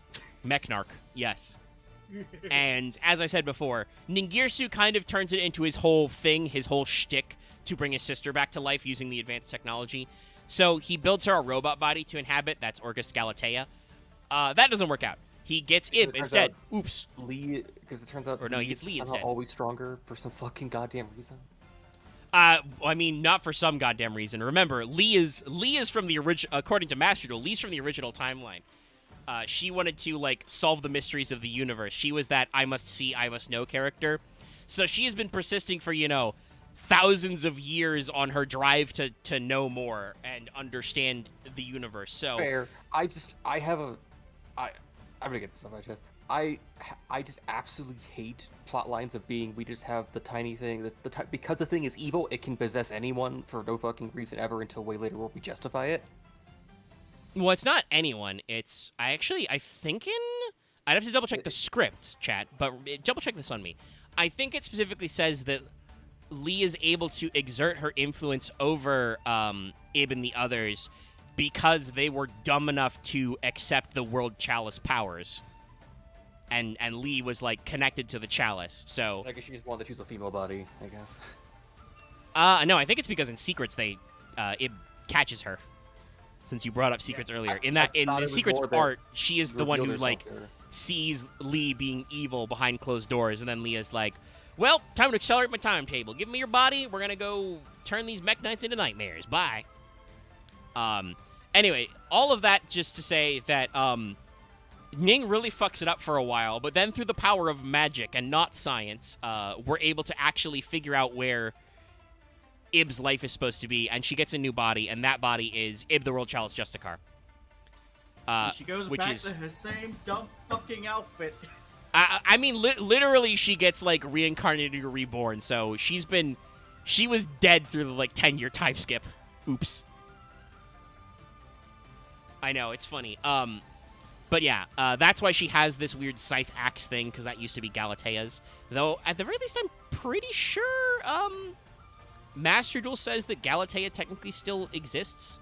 She is her own person now. Zed, don't worry. We're only just talking about this because we're talking about the World Legacy. Technically, this is a World Legacy card. Yeah, this is a World Chalice card. For, like, the very end, but yeah. Yeah. But it's a World Chalice card, and it involves World Chalice, like, structure stuff, or, archetype stuff. So technically, you could say this is the Legacy support, so, Not yeah. like it's everything in, like, World Legacy, but yeah. But yeah, there's a reason why Ib is fucking banned. Let's talk about it. Her art design-wise, I don't think there's a lot to say. It is just normal Ib. She's just got some extra Orcus Greebles. Yeah, instead of the key staff, she's got the axe, and she's still got that stupid string. And yes, I do believe she has the, I don't remember, I think it's, depending on how you want to pronounce it, it's Justia or Justia. Is that orange part of her skirt see-through? No, I think it's just textured weird. That may also be the card art, because, no, that line is not her thighs. That's, like, ornamentation. That's gold shit. It's just, this card was a secret rare only and has been printed once because it is fucking banned, so, there's a little bit of oddness in the cleanup. I don't even think this is in Master Duel because you can't, because she's banned. She's banned in both versions. But yes, I think she has that tuner one, which makes sense because she is a synchro. Ib, the World Chalice Justicar, is a water spellcaster, so you can tell it's actually Ib. Synchro tuner effect monster. She has 5 stars. She has 1800 attack and 2100 defense, so she's got her normal version's defense and her Link version's attack. It's very cute. Her text is 1 tuner and 1 or more non-tuner monsters. For this card's Synchro Summon, you can treat 1 World Chalice normal monster you control as a tuner. You can only use each of the effects of Ib once per turn. By the way, you know this card is bad when it has a hopped and is still banned.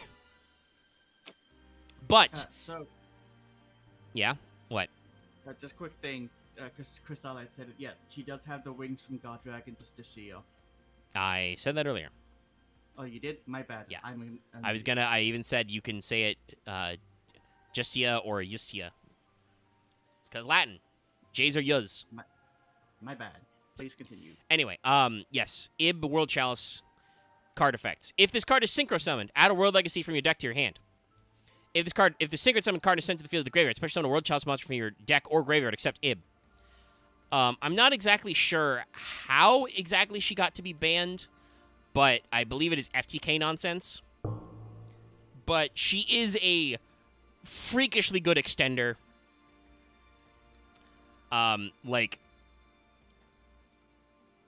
World Chalices, yes, they were. I mean, technically, some of them were printed at higher rarity, but they're not very popular, so they were usually pretty accessible, and a lot of them were the only accessible one. But yeah, yeah, she is also a synchro tuner, so there was a Hulk line here. But remember, she's still banned in both, so and I'm pretty sure is Hulk banned in both? I did not spell that correctly. If I search needle fiber, will you find me fucking... Yes, thank you. Because you can't fucking smart yourself into spelling Fibrex. Yeah, Hauka is double banned as well, so...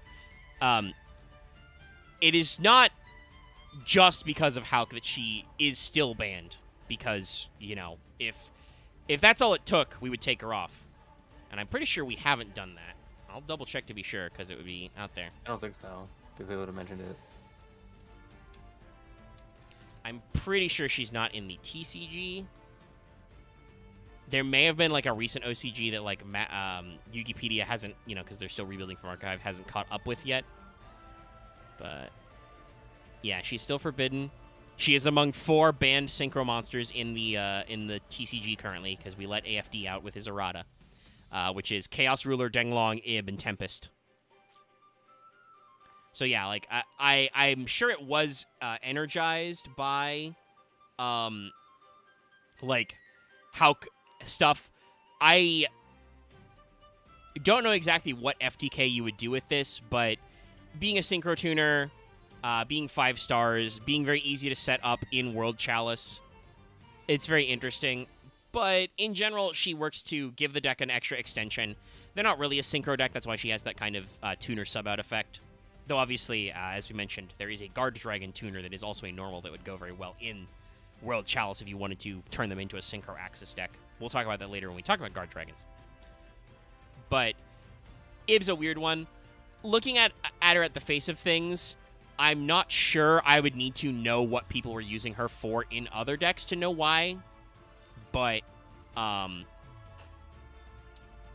I don't immediately see why she would need to stay banned. But if these motherfuckers have errata and unbanned AFD, also keep in mind, without an errata, the TCG's gone to 3 Destrudo, which is probably a mistake, but they did it. I am assuming there is a reason why we are not testing an Ib unban right this second. I'm not sure what it is. And it may be possible for her to be unbanned eventually. But there's a lot of other shit we're pulling at first, so I assume there's still some trouble here. World Legacy cards are pretty powerful, so the ability to add any of them on summon could be very spicy.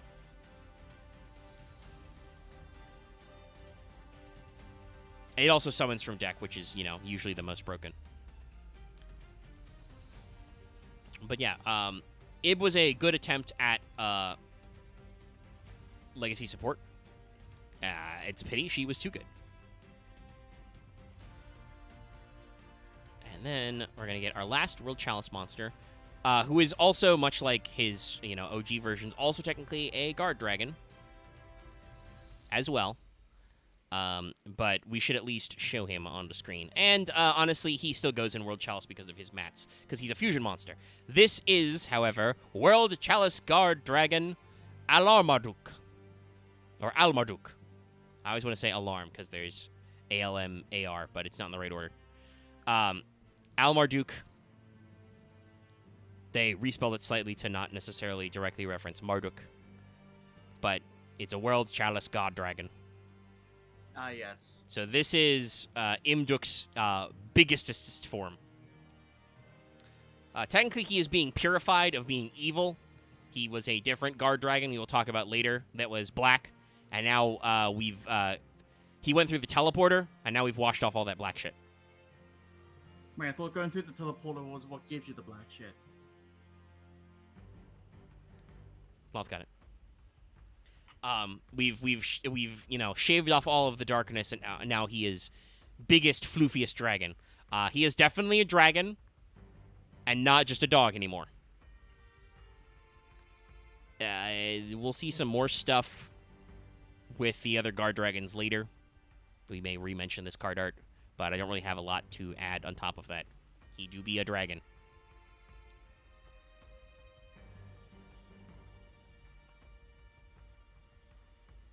Sorry, my own stream preview is very late. Okay. So, as I said, World Chalice Guard Dragon Almarduk does work in an actual World Chalice deck, as he is a World Chalice monster, and so on and so forth. But he is a Dragon Wind Fusion, level 9. That's a Guard Dragon, thing. Also related to the Monstrosity mode. Is that Orcus Nightmare? No, World Legacy Monstrosity, I think, actually. I have a big problem with this, and I'll wait for Mega to finish his thing before I go on. Well, I was just going to say, this is 3k attack, 2600 defense. Materials, 3 Link monsters, exactly.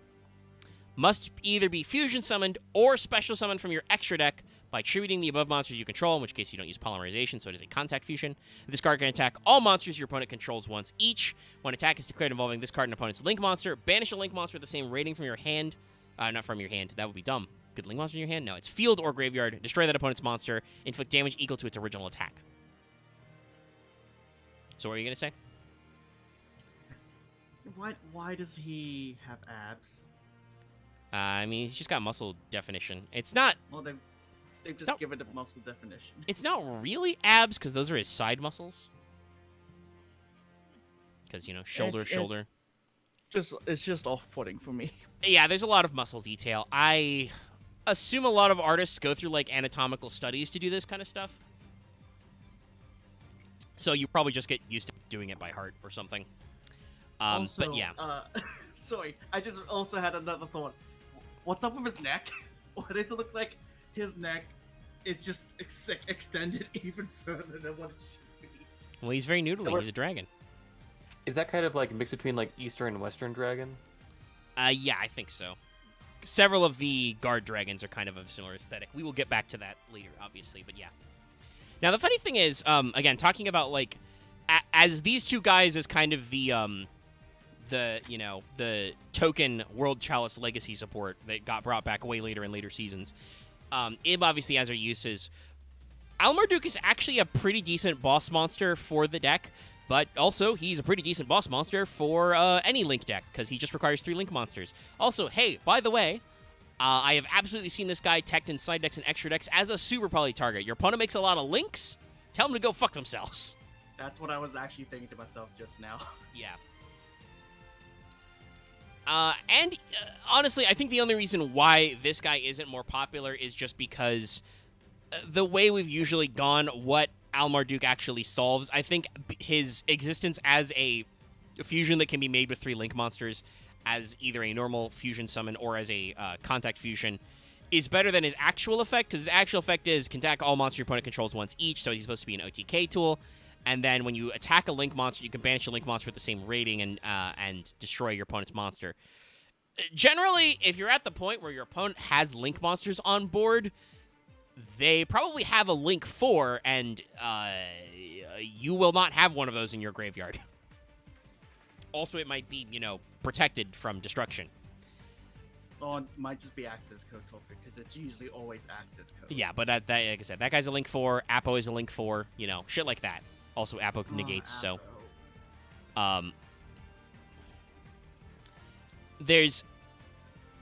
It's an interesting concept, but I don't think it kept up with, what people actually do with Link monsters anymore. In MR4, because this card did come out in 2019, in Dark Neostorm, very late in the Link-only era. Era. Link Arrows era, whatever. I think it was interesting, but the way we've really gone with, you don't need Links for literally everything anymore, it's not as useful. But it's, like I said, decent boss monster, could still be useful, has some utility there, and is pretty strong. No protection, though, from spells or traps or anything, or monster effects, so, Gotta watch out.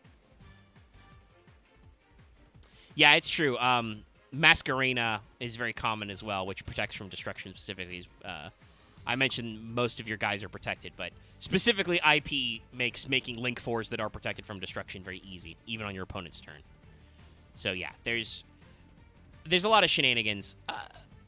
But since we've looked at all the World Chalice, honestly, like, I'm not really sure what they could do so much to wrap up this story and, like, bring new cards in. Because, like, we kind of got all of everybody. Like, unless you want to do the prequel and add the secret DLC friend that nobody mentioned ever again. And we have to come up with convoluted reasons why everybody got targeted amnesia. Yes, I'm looking at Tetsuya Nomura. I'm just thinking if you could do adult Ib and Girsu.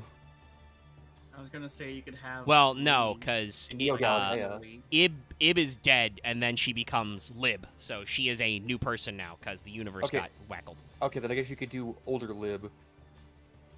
Yeah, I don't know if that would technically be like World Chalice though. Also, is Lib basically just means that like Ib has overcame Lee's existence? I don't remember. I have to double check what the Master Duel said about Lib because like I thought she was just the remnant that got pulled out. No, that's World Chalice Justicar is that one. I don't remember if Lib like she's the World Key one. If she like rejuiced, let me see. Yeah, that's what I'm saying, Zed. Just have World Legacy support. That's just Lee's original timeline. Oh yeah, like the Mech Knight Labs and stuff like that. Yeah, I think the idea is that she's supposed to have, like... She was a brilliant scientist. Taken back, Yeah, so Avita, revived her as Lib and then, gave it back. She does have... It's like a pun on, Nightmare Ibli, because that's the other way around. Ivurisu. Oh, wow, it really would be Evilist, by the way. That's funny. Ivu Risu. Lib goes the other way. Her name is written as Rivu. So it could be Reeve. I think, again, Lib works better because Reeve doesn't mean anything and is really weird. But yeah, we'll talk more about that when we get to the end because Lib isn't really part of any archetype unless they make a World Key archetype. So, I guess you could technically make a World Chalice of her, but that one's kind of loosey-goosey. It would probably be worth it. You did mention Ning earlier, because we know Galatea is there. That, like, she lives. You could make World Chalice Galatea. That's just her chilling with Ningirsu. Like, that would work. Galatea, yeah. As, like, another body, but unless they, like, wanted to do some kind of play on... Again, on Lee, I don't think there's a lot they've got left in the room there to work with. So I kind of understand why there's not a lot of World Chalice support. You still see some of the cards teched in. There are a lot of very early Link tech, so they're still useful. And we may see some of them again. Obviously, like you said, Ib, World Chalice Justicar Ib, Synchro Ib is banned. So if she gets unbanned, we might see her again because she's useful. But that means it's time. Let's see, how are we going? Almost 2 hours. If we get a little faster, we can get through some crawlers. I mean, there's probably not much to say about the crawler effects, I guess. Are you sure about that? Have you ever looked at a crawler up close? Some of them. They kind of get very similar in parts. So crawlers are a. Let me pull up our first one here. Crawler Axon. So, crawlers are a series of level 2 or link to Earth insect monsters. So, they are insects. Their names are all named after... It's kind of... Not that I really want to be here, because in case you guys didn't pick up on it again, we did not game again because Dallas is still sick with bronchitis, and at least I might summon him by speaking his name, but I've seen he's been green, so he's been active on his computer this whole time and not showed up. Hopefully he is actually, like... resting his lungs and throat and shit so that he can get better. Because you may recall that despite the fact that he already missed a session because of bronchitis, he showed up to the show anyway last week and was really goopy and coughing up a storm. So hopefully he's taking a rest. But the names of all of our boys here, except for Deus Ex, because that's a different kind of pun, are named after elements of nerves and your nervous system. Because, yeah. So, axon is the name for the nerve fiber, the actual, like, long, dangly bits that connect from the center of the neuron cell to a different cell, be it a neuron or something else. Axon kicker. Yes. Also, yeah. Let me actually, it's a Greek word. Let me actually check what it means. Oh, okay. Axon or axis. So, yeah, just like an axis or line. Okay. But, yeah, so the crawlers are all named after things related to the nervous system. They are all insects, like I said. And the way they are described is that they are a colonial or hive mind type organism.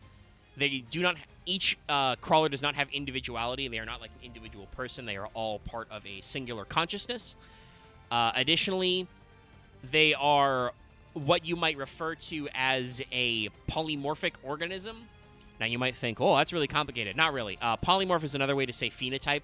Basically, the crawlers are all technically the same species, the same organism type, but due to evolutionary nonsense and possibly contact with the world armor, they have basically evolved to have a lot of different forms to suit their different environments while all still being the same critter, basically. Yes. If you were to DNA test a crawler axon would look very similar in terms of, like, core genetic code to, you know, say, crawler glial, but they look very different. It's your fun thing of, like, here's your different xenomorph types. Yeah. So, with that in mind, that says a lot about looking at Axon. He's very gooey. And I don't know if people picked up on this, but anybody else get some fucking Ally of Justice vibes from this? Yeah, I was also thinking that. Honestly, I think it's more of... Actually, I think it's a yes and no case here, because... You guys can argue about this, but I feel like there's been a long-running theory or, like, pseudo-belief that the World Legacy timeline, or the World Legacy, is a next version of the World Terminal simulation. Well, that's basically proven without being proven. I mentioned Evita earlier. The structure of Evita's name is exactly the same as, like, Tierra and Sophia. So they're very clearly connected. That doesn't really, you know, discount up or down whether or not this gives you Ally of Justice vibes. Oh, no, give you what I'm Justice saying is, vibes. I mean, yes and no. Is it like I feel like it's intentionally meant to be similar because it's a hive mind of, it's a machine army meant to fight something. Well, it's a bug army. And Also, it's still not answering the questions. Does this give you Ally of Justice vibes? Yes or no? Like, if some parts of this was painted white and some parts were still gold, would you? I think it's similar, but I think it's intentional. Is what I was trying to say. Oh my god. So yes, the answer is yes. You won't say I've been yes. saying yes the whole time. Okay. It's hard to say yes because it's not a 100% yes. It look okay. It's like It cannot both. There's no Schrodinger's here. It cannot both remind you of a ally of justice or not remind you of an ally of justice. It reminds you of an ally of justice. That is what I am asking. You have answered yes. We're moving on to the fact that there's a tiny little weird frog face hiding in this lava. Look at him. I'll take away the things, but like, look at it. You see it, right? There's a little face in there. Oh, you added that in, yeah. Yeah, I doodled it on, but that's because it looks like a face back there. What the fuck? It's a little salamander. Just I think the artist was fucking with us. In general, though, Axon, goopy. I think I get why it's called Axon because it's got like this long like line trails, but he's very gooey. He's got the armor, the color. Obviously, even though these guys weren't printed when, I was gonna say Crozen, chosen by the World Chalice, was made. They did a good job of matching like the color scheme, though. Obviously, there's the backlighting. Great background again, as always. Got his big collar, got his orb. But also got some very interesting, like, asking, like, why Orum's sword has, like, those weird bits. These guys also have some weird bits. I'm pretty sure, like, their leg piece is part of, like, Orum's armor. Like, he literally took the plates off a leg of a crawler to make his boot. If I didn't see the little front, like, mandible claw things, I would have actually believed this is the front half of, like, a dog mech. It's just missing the back half. Yeah, I had to look closely to actually like pick up that Crawler is He's just a little boy. he's bipedal. He has front legs. He has little T-Rex arms. Also, somebody asked if Lee made the crawlers. I'm gonna go look them up on the Pedia to double check. Let's see. So, mechanical life forms of the crawlers. So I guess they are technically mechanical life forms. Interesting. Because Omega mentioned it earlier, to adapt the surroundings. This is the crawler that just lives in volcanic areas and searches around for things. Yeah, possibly. Let's see. Crawlers. I can't get it. Somebody writing this lore read a paper about adaptive radiation, which is not what you think it is, and just like had to write all that. They are a superorganism that exists as a unique neural network. What we need is someone who, like, the same person who's done like the Pale Blood Hunt for Bloodborne, just to do World Legacy. Yeah, it does not seem to say directly. Generally. Yeah, so the crawlers live in they're from a swamp. A vast wetland is where the territories come from. That's where the world armor rests. It's not known exactly the connection of the crawlers with that area, but the world armor is connected to them and the creation of the wetlands they live in. The world armor periodically has energy that emanates from it, and crawlers flicker at the same cycle. So it sounds like the crawlers are kind of like a defense mechanism, or were part of the internal systems of the world armor, and just when the armor crashed into a swamp, they just kind of like spread out. It's its internal defense mechanism that just spread out and just went, ooh. So Lee did not make them. It does note, however, but that sometimes the crawlers have become violent and attacked the Celestial Forest, and it's not sure why they did. Because they don't have a sense of self, there's no reason for them to be unreasonably angry. That was probably Lee trying to manipulate the people who live in the village to, like, go on this quest. So, yeah. Crawler Axon. It's a crawler. With the background, yeah, there's volcanic vibes. I think that's mostly lighting. So, Axon is, as we said, an Earth Insect level 2. He is a flip boy, because that's the crawler's thing, is being flips, in case you weren't here. They reveal themselves from the bushes 2 hours ago. Yeah, they're crawling, they're creeping, they're crawling out. For comparison, let me... also, because this art is fucking rad. It's very tiny, but... Here, look at World Legacy in shadow, y'all. Look at this. Look at this.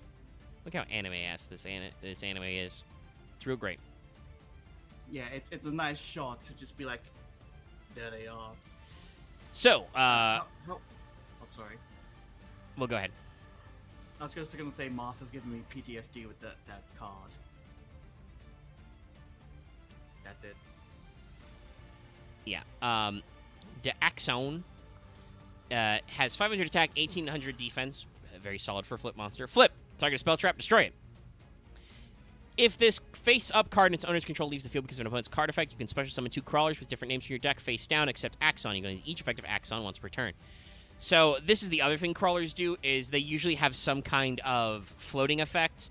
Some of them require to be face-up, but I believe some of them don't. Basically, it's attempt to kind of like counterbalance flip monsters.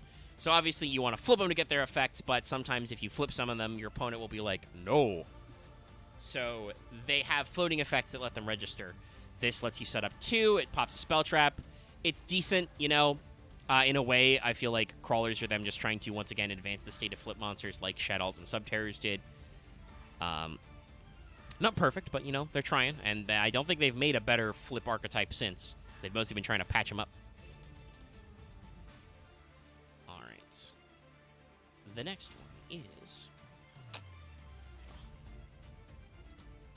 So I'm getting a little... my size is getting a little stuffy. Images of Dendrite.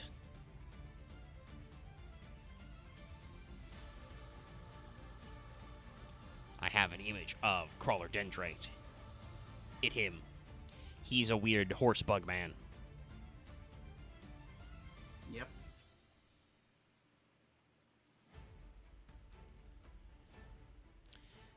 Dendrite, by the way, is a part of a nerve cell. It's similar to the axon, but not the same. It's the ones usually on the top and bottom, or I guess you'd say the sides, you know. Basically, they connect to the axons of other nerve cells for transmission.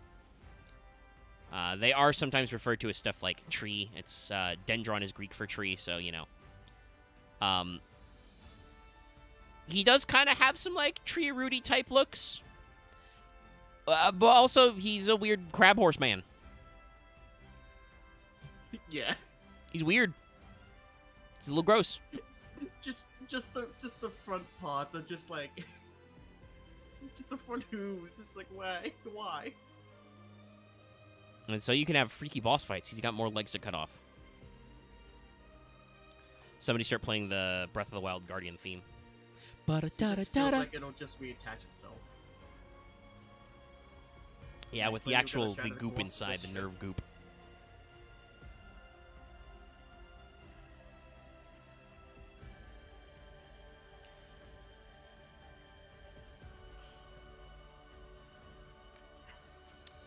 Subterra's were very telling. before. Sorry, I was looking at chat.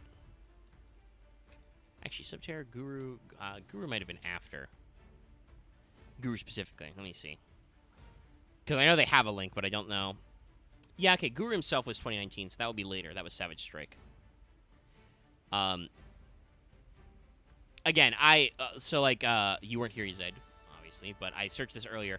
Crawlers is a deck type, haven't done a lot, and I haven't found a great list of actual crawler monsters that were used in decks, but I think some of them ended up in some Guru control type decks. Technically, yeah, that would be after that Subterra version coalesced. So, they, like I said, Konami still tries occasionally, but they haven't really gotten there in a while. Again, because Guru was very, very early 2019. It is now, you know, only moderately early 2023. It's been a while. Time keeps on slipping. So, despite the fact that he's drawn like he's fucking huge and there's lightning bolts and shit, Dendrite is still a level 2 insect. So he's got 1300 attack, 600 defense. Flip. Send a monster from your deck to the graveyard. If this face-up card is, leaves because of card effects, you do the special summon effect. You can only use each effect once per turn. So Dendrite Foolishes. I believe that's a pretty good one. But other than the Foolish thing, his card effect isn't super great. Because he, you know, has the stats and stuff. Ooh, this is a fun one. This is a fun art.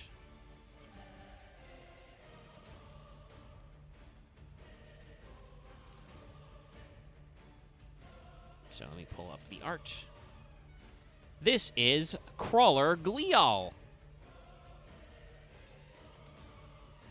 Now it just looks like some kind of mitochondria.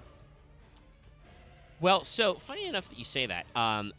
Glia, also called glial cells or neuroglia, are cells in your central nervous system that are non-neurons, so they don't send electrical signals. They are responsible for protecting and supporting your actual neurons. So they are...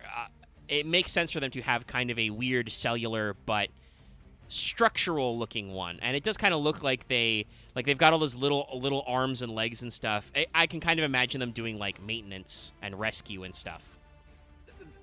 I can also picture that, except my dumbass head is just imagining them moving around, fixing things, just going me. I mean, they probably make like, some but kind a very of like metallic and kind of ethereal, terrifying sounds. Again, I'm just thinking of Breath of the Wild Guardians, you know. Especially because this, I will say, I've noticed looking at this slightly too long, these motherfuckers are covered in orbs. Oh, yeah. Every ball joint is a Konami orb. But otherwise, it's a pretty decent look. I like how, like, weirdly symmetrical they are. Like, you know, they've got kind of this tripart symmetry that's very fun. I will once again lament, you know, I'm not as critical on Konami as a lot of people on the internet are, but I will once again lament the fact that Konami does not regularly publicize who their artists and designers are for cards. I would love to know who came up with crawlers, because I feel like they have a good time. And if this was on their public portfolio, they might get some extra work, possibly doing monster designs for video games or something. I assume they probably do that anyway, but, like, it would be cool if they could point and be like, hi, I'm the guy who drew this monstrosity. Thanks. So Glial is another 2. It's got 1,500, sorry. So you kind of see that these guys alternate higher attack, higher defense. Still not a lot of good stats, though, because they're all level 2s. Glial says, flip, you can summon a crawler from your hand or graveyard in face-up attack or face-down defense, except Glial. If this card leaves, do the double summon effect, do special summon 2.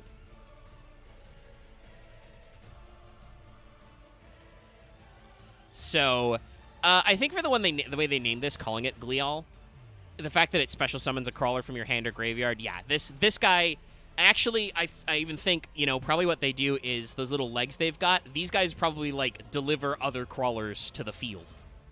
They're like cargo carriers. Covenant dropship coming in. Oops, no, don't open a new window. New tab, please, as we keep on moving.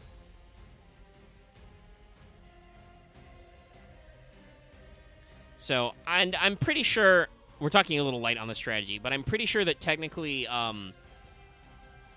obviously Axon, because it pops a spell trap, but I'm pretty sure Dendrite and Glial have seen play in crawler-type decks, because Dendrite Foolish Burials and Glial specials from hand or graveyard, so both are good effects. Our next guy will probably not be thought of quite the same. So this one is Crawler Ranveer. And I'm going to actually double check what that refers to. Ranveer. Nodes of Ranveer refers to as myelin sheath gaps occur along the myelinated axon where the axillema is exposed to the extracellular space. Wow, this is very dense. Nodes of Ranveer are uninsulated and highly enriched ion channels. So this is, they're also called saltatori, from the Latin for saltus, leap. So basically, the Ranveer nodes are spots where your nerve cell's insulation is removed so that they can actually do the electrical conduction thing you need to do nerve stuff. Why the fuck this guy is a weird drill worm, I don't know. But he certainly is a weird drill worm. Yeah, sorry, did you say Celtis in there somewhere? What? My bad. I thought I heard the word Celtis. No. It's gonna be like drill worm, Monster Hunter. That's the only connection I can come up with. No. Salt us, as in the Latin word for leap or jump, is in there. But yeah. Yep. I've got nothing. Yeah. I mean, I knowing his effect already, I think I know why Ranveer is that way. But it's weird. Is he pierce defense or destroy defense position monster? No. He gets things out of your graveyard. He digs them up. He ambushes you. No. I mean, in general, yes, that is probably what they're going for with crawlers being flips. But no, he gets guys out of your graveyard. I think that's why he's an excavator. Probably be better if he excavated the top cards of your deck, but, we can't always be perfect in our themes. I don't really like looking at this art, not because it's, like, really gross or anything, but it feels confusing. Like, because there's this effect, like, he's digging dirt out of the frame, there's, like, parts of him that are weirdly obscured and out of sight. Like, I think he's got little four-claw things as well, but part of it's, like, rough lines. He's weird. He's a weird guy. And also, like I said, because he's graveyard recovery, you don't hardly see him. This is another 2 insect flip, 1100 attack, 900 defense. Flip, target up to 2 crawler monsters in your graveyard, add them to your hand, and if this face-up card is destroyed, you special summon 2. So, yeah, I don't think this one's super popular because, yes, recovering 2 is important, but you know what's better? Actually doing something turn 1. if you don't have any crawlers in your graveyard yet, and especially if you don't have up to 2 crawlers in your graveyard, though I will at least say it is up to 2, thank God, there's not really a lot of point to set this guy, and there's no reason to summon him in attack position because he doesn't even have that high of an attack for crawlers.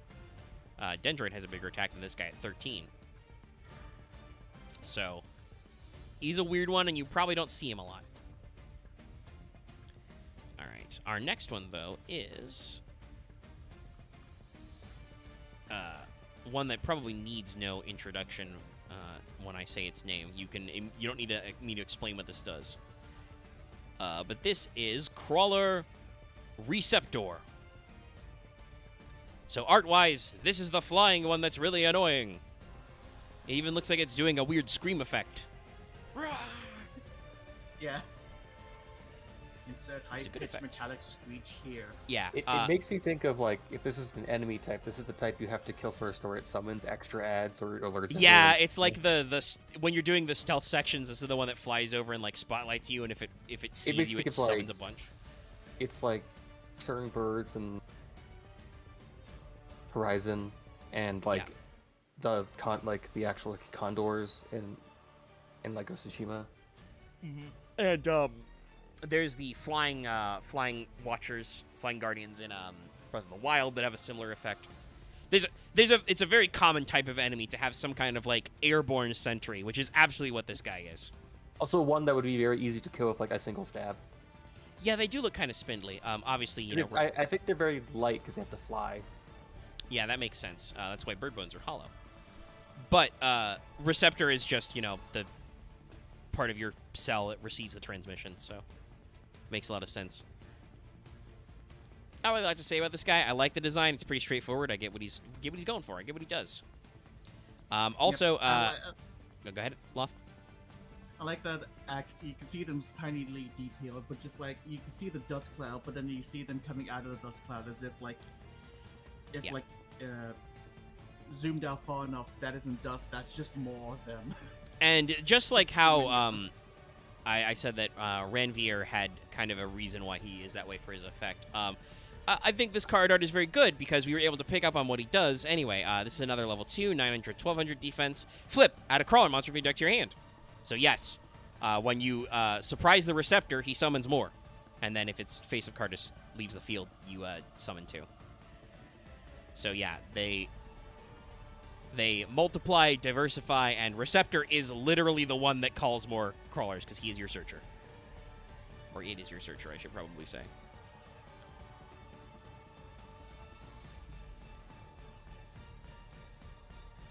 So yeah, you've probably seen Receptor out there.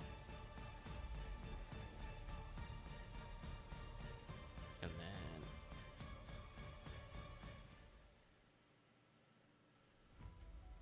our next one is, let me double check this else came out at the same right time. Yeah, Circuit Break.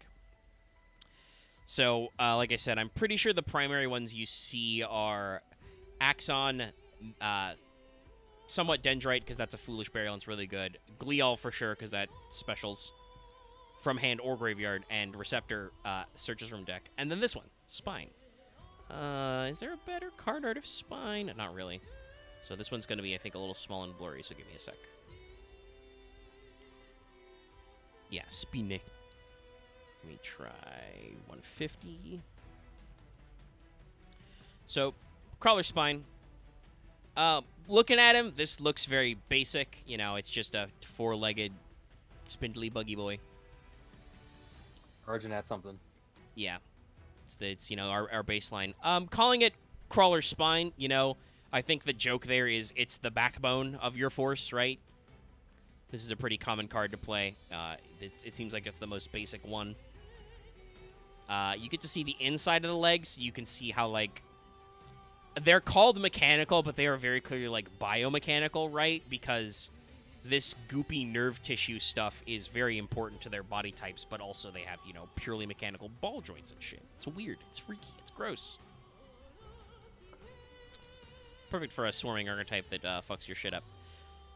So Spine has 300 attack and 2100 defense. Big booty Spine.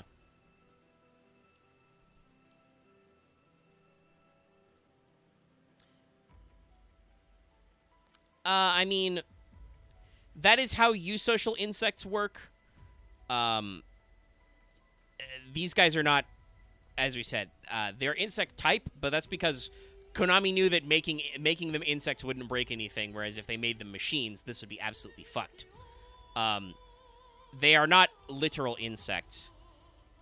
They are supposed to be a colonial organism, but as in they are a hive mind. They are a single intellect. That is, not how eusocial insects actually work. We call it hive mind, but it's not actually that way.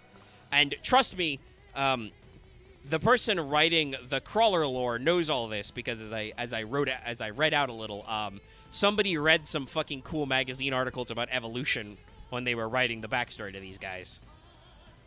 But yeah, Spine has the big booty, so it's got the highest defense of them and a very low attack. But it's just Maneater Bug. Flip, destroy a monster on the field. So Accent is Spell Traps, Crawler is Monstos, and then if obviously face up, it has the destruction effect.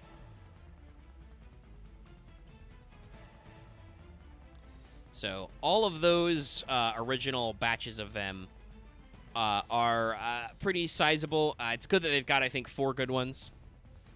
And then they've got some extra deck ones, just like our friends, the World Chalices. The extra deck ones are called X-Crawlers. Isn't that cute? And yes, that is how they are and referred to in the original Japanese as well. So, our first one is... Sorry. Scratching my ear. It's a little big, but we'll go there. We'll leave it there. This is X-Crawler Neurogos. Named for a neuron. It's a wormy boy. That is a big worm. I think the best way to think of this is that the X-Crawlers are obviously the regular crawlers are mooks. The X-Crawlers are drawn like they are big bosses. But yeah, he's got a very wormy, noodly, but also, very neuron-looking body type. I like a lot of the extra detail, but I can't quite pick out exactly why for some of these things are, but he looks cool.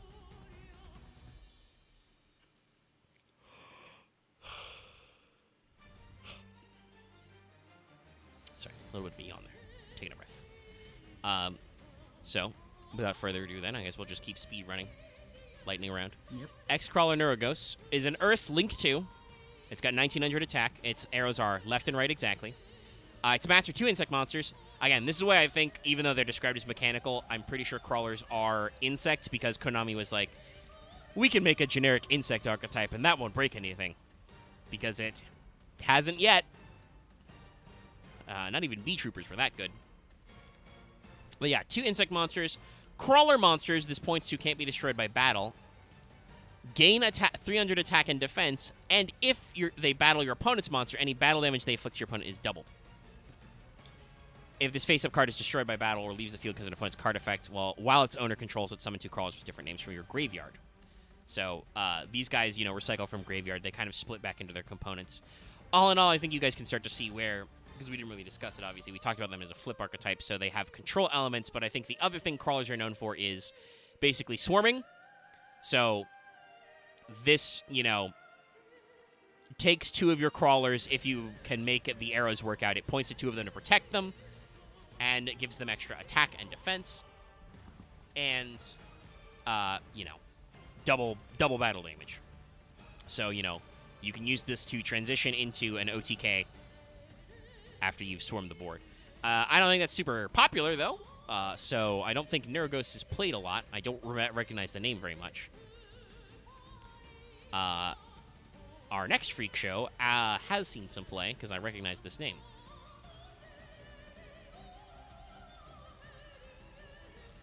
But I think I got this copy-pasted. Yes. This is X-Crawler Qualiarch.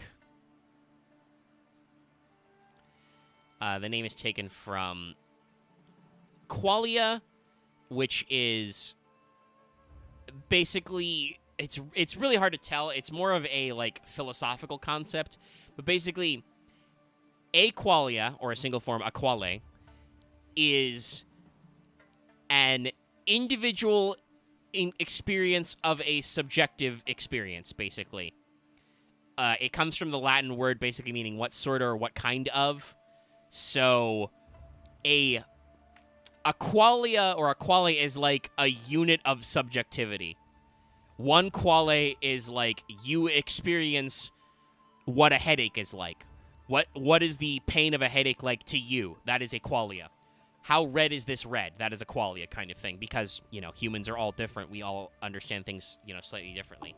I'll give us all a qualia right now. On the Wikipedia page for qualia, there is a swatch of red. This is used as a qualia test. How red is this red? Looks pretty red to me. Some of you might not think that way. It looks like the red omegas you obsess over all the time.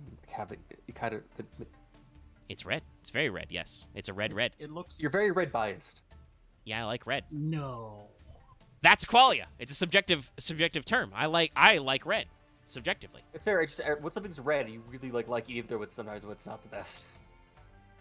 Well, you gotta like what you like. Also, funnily enough, I didn't intend this way, but Qualyark has also got a lot of red overtones. Some of that is intentional to the crawlers, but yeah. It's majestically horrifying. He just looks like an angry Dreamcatcher to me. Yeah, he's got some, because it's got a front, but also it's got an eye down here that makes, like, a bird head. Like, I like Qualyark. He is weird and fucked up. This would be a fun boss to fight.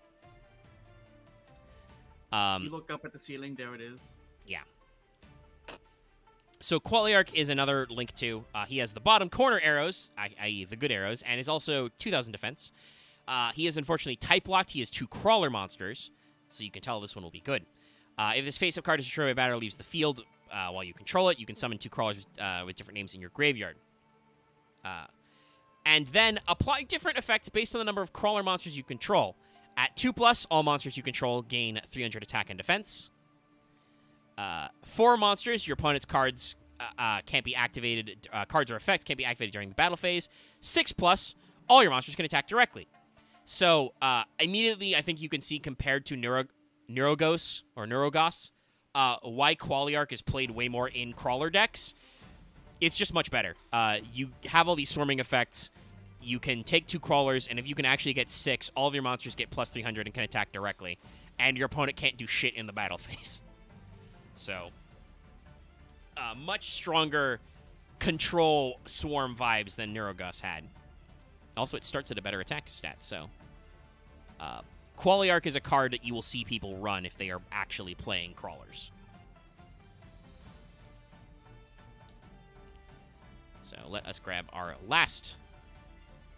Well, not our last X-Crawler, but kind of our last X-Crawler. The other one has a funny naming scheme. Also, hold on a sec, chat. Gonna blow my nose.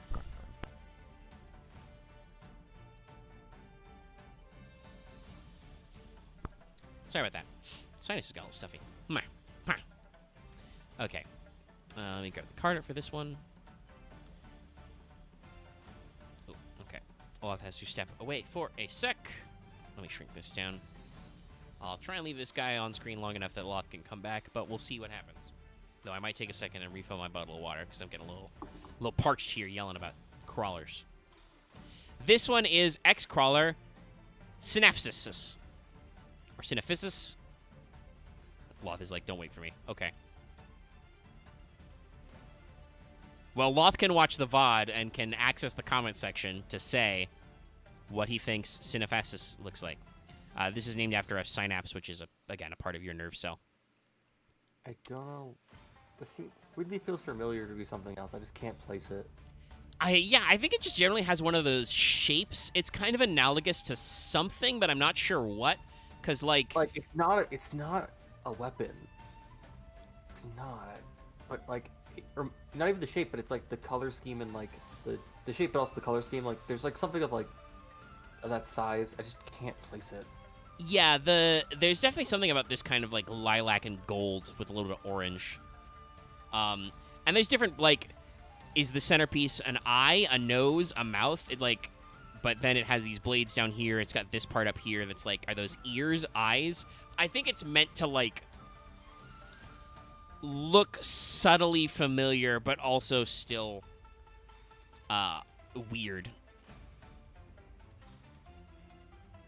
because like it definitely looks like something, and part of it could be that it looks like parts of other crawler monsters because they are the Link ones. But yeah, it's just an oddball one. I do like the lightning and the background effect, though. I will say, I don't think this is super great placement because it. Is this supposed to be grass or treetops? Either way, with this white outline, it kind of looks like Synapsis is, like, floating, like, above the ground. But I don't know why it would float, because it's covered in legs. So, it's kind of weird. I think a lot of these are meant to be intentionally kind of off-putting or bizarre. Well, if Law says not to wait for him, let's go through this one's effect. This is another Link 2 with the side arrows, left and right. 1800 attack, so it's the smallest so far. This one is Earth-locked, 2 Earth monsters.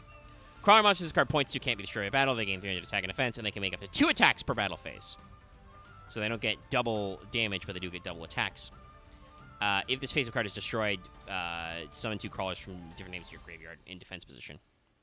So I think the strategy here with the original crawlers is the idea is that you might be able to, like, basically summon Qualiarch in the 2 arrow zones it points to, summon Synapsis and Neuroghost so that they point to at least one monster the same. So it gets a shitload of attack and, like, can attack directly and double attack and double damage and stuff like that.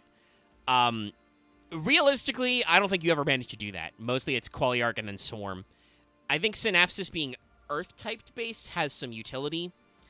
But in general, for a slower flip-based archetype, which are usually more control-based, these are a lot of battle tricks that generally most control-type players don't need or want.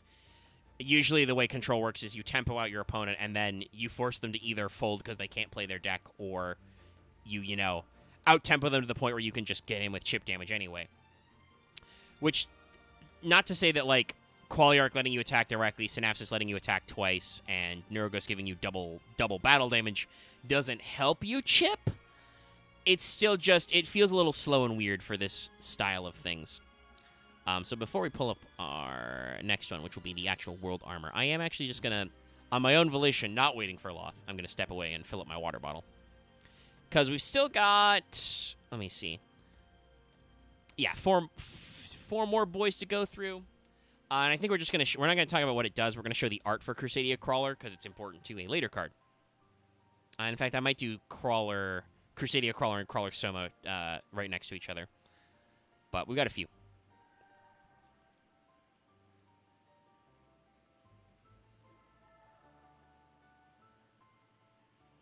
So I will mute Deaf and be right back.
Not sure why I pulled my mic right after me, everybody, but I'm back, hydrated. Let's uncap my mic on Discord.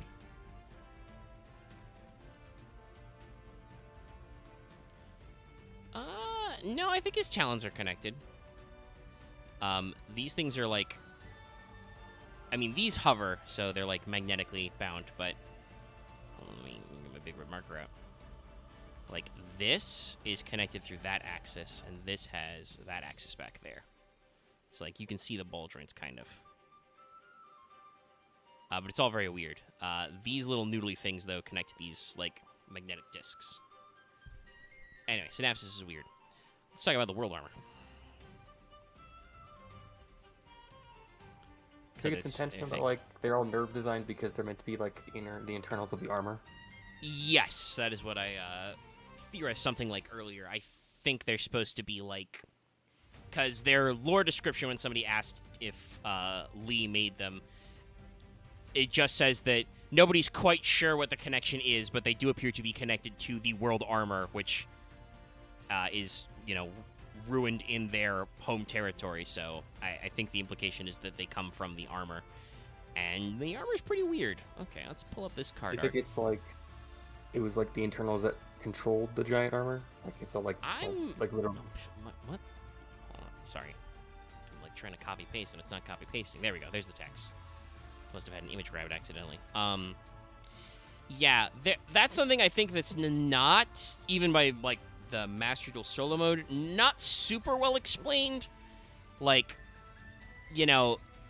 basically, this is another, by the way, hint that they're supposed to be the same universe. In Master Duel, they talk about in the solo mode about the power of creation and destruction which slumbers in the planet.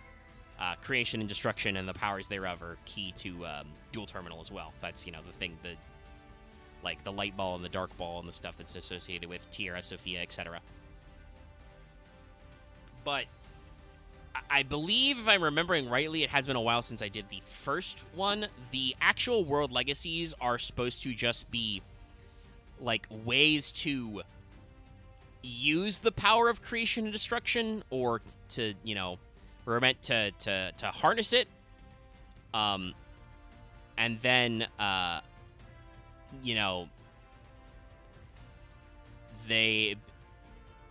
Lee built the Mech Knights as kind of like a safeguard system to keep the world legacies, safe and controlled, but also she took them over and used them for evil.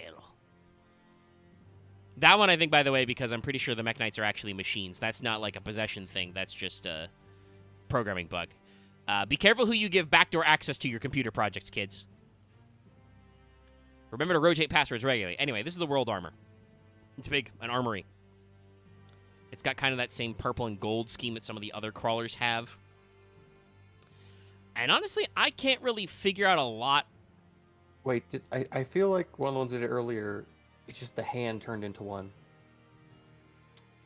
No, not quite, though I do think Neurogos,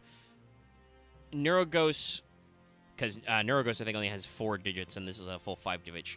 Neurogos definitely looks a little bit like the armor, though, because it's got a very similar color scheme, so I don't know if it, like, used the plating of some of the hand. I don't think it's quite literally the hand became the nerve worm, but... I think parts of the hand? We're ballparking, yeah, like, it might have used parts of the fingers of the armor.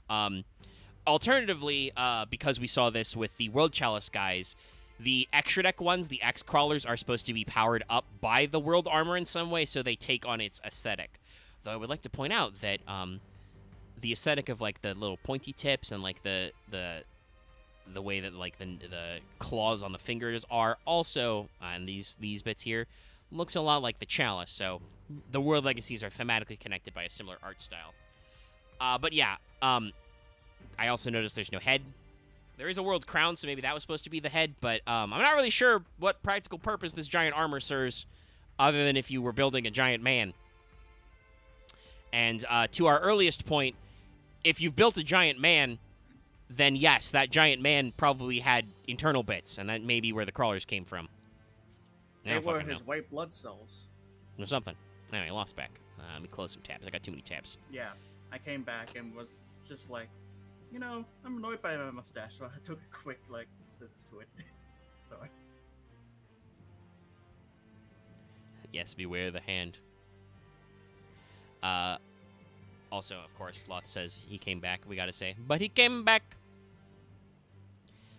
This card's OCG name is Seibutsu Seigai, so Star Relic, Star Armor. So World Legacy, World Armor. We swap Star for World. It is a level 7 Dark Machine. Again, probably means something that all these World Legacy things are dark and machines. Also, makes your job in Orcust a lot easier. Yes. This is a level 7. It is 25/25, so it actually has stats. And you can see immediately that Konami learned from what they did with Chalice. Obviously, Chalice, being a World Chalice monster, can be specialed by all of the different effects of the World Chalice monsters, but that does mean that it can break up your hand if you can't get your combo started. World Armor just says, when a monster is flip summoned, special summon this card from your hand. Yep. If this card is normal or special, add a World Legacy card from your deck to your hand. If this normal, summoned, or set card is on the field, quick effect, target one face-up monster that was special summoned from the extra deck, return that monster and this card to the hand. You can use each effective World Legacy once per turn. In Crawlers, normal summoning this isn't hard because remember the Crawler's effect when it's blown up by your opponent's card or made to leave the field by an opponent's card is summon 2. So you just summon 2 and then can normal this card. You can also special it. In general, this just gives you, extra special extension. Gets you into a big body. It can get you into rank 7 plays, though obviously remember each effective World Legacy World Armor can only be used once per turn, so you gotta watch out there. Its bounce effect when normal summon is pretty cool. It lets you search World Legacy cards to, search out your field spell and stuff. And let me actually see, because we showed the card art for Shadow earlier, but let me actually... And I can bring up World Legacy Discovery as well. World Legacy Discovery is the thumbnail of this. That's the field spell for for World Chalice. I'm doing it now. World Legacy Discovery is just all World Chalice monsters gain 300 attack and defense once per turn. If a face-up World Chalice is destroyed by battle or leaves the field, target a World Chalice in your graveyard, special summon it. So it just gives you the floating and attack modulation. World Legacy in Shadow is all crawlers gain 300 once per turn. You can special summon one level 2 or lower insect monster in your hand in face up or face down defense position. And when your flip monster destroys an opponent's monster, send that opponent's monster to the graveyard. So probably what you're doing is you're flip summoning crawlers and then you're using armor to get a large body on the board and to search your field spell.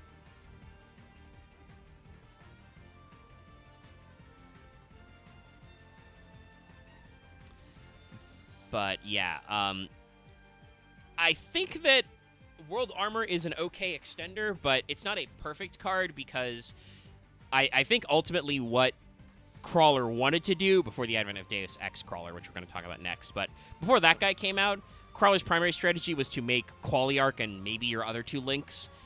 This guy doesn't do that because he is a dark machine and not a Crawler. So he does not count for any of those 3 link monsters.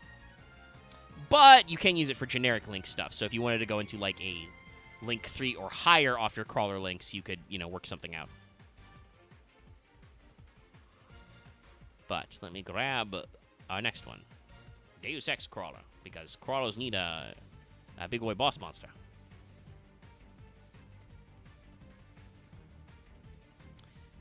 Oops, nope, accidentally hit save as again. Come on.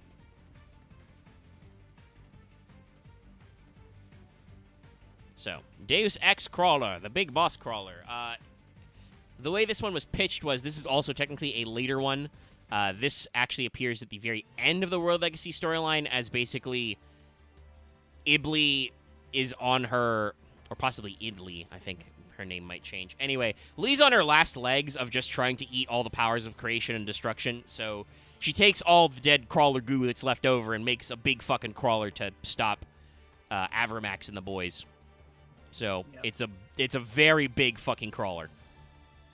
It's very goopy. I don't really think there's a lot else to say about that. Yep, it's literally just, we've combined them all into one. Yeah. Giant mothership. And obviously, the name is a pun. Deus Ex Crawler, it's a pun on Deus Ex Machina. God from the machine. You get it? It's funny. It's God from the crawlers. They've made a demigod. Yeah. Or possibly a demiurge. Because of the 7 and the thing. It's hard to tell sometimes, but there's the demiurgical gears? I don't remember what that card's called. We'll get to it eventually. Yeah, Gears of Demiurgy. Yes, Demiurgy. There you go. I'm like, there's a demiurge word in there. So Deus Ex Crawler is an Earth Insect level 9. It is still a flip monster, which is actually good. And the reason why it's level 9 is because that has synergy with the later World Legacy and Guard Dragon type monsters that we'll talk about. Like World Legacy Monstrosity and shit. It all wraps together. Anyway, it's 2,000 attack, 3,000 defense.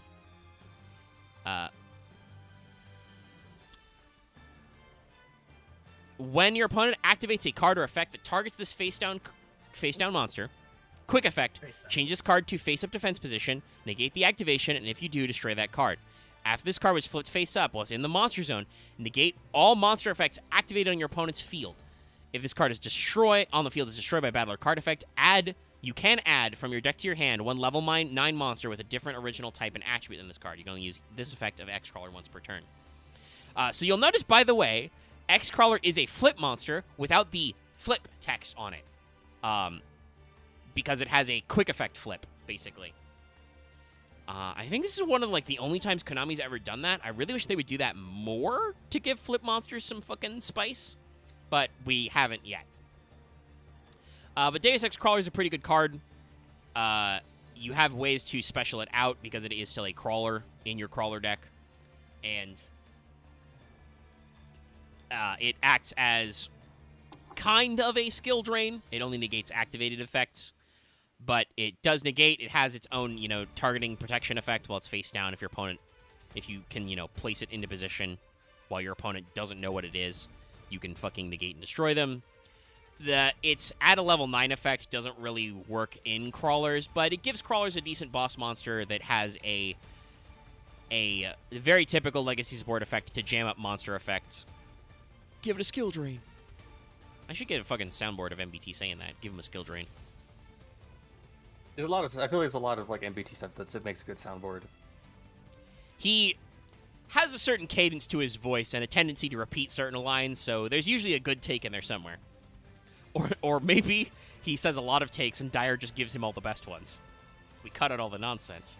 We don't ever notice that like Dyer's best thing is when they're getting a draw. Yeah. Okay, Other than that, we know obviously if you're curious, you can usually tell because MBT's chat will absolutely call out take 4.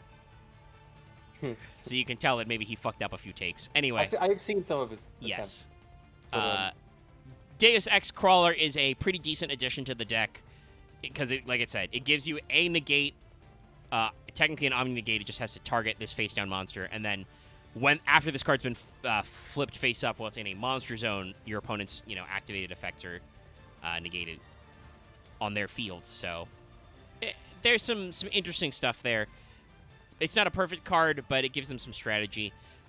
That said, I will say, obviously, like, Deus Ex Crawler has a storyline purpose, and they kind of made one work with Soma, who we're going to pull up next. But as we reach this point, there's no real reason why they couldn't just keep making up more crawlers. Like, yes, you did not show those original crawler designs in, like, previous card arts that the World Chalice boys were fighting, but the crawlers are literally defined by their adaptive radiation. They have a shitload of different forms that they adopt that, do different things. So I don't know why they couldn't just add more crawler monsters. I guess they just don't feel like it.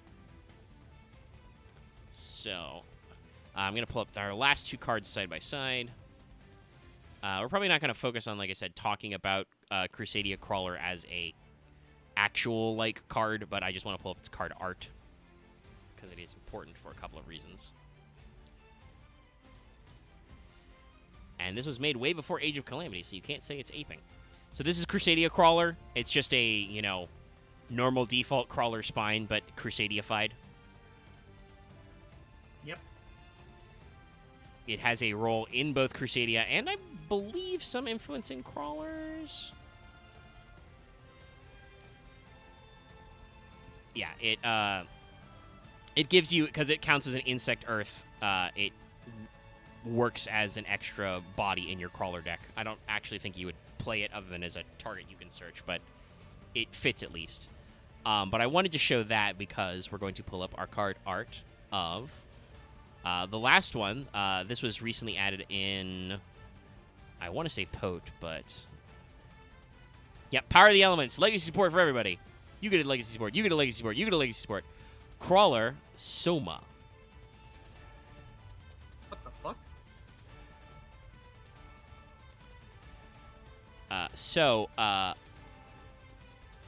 I believe the way this works, if you're curious,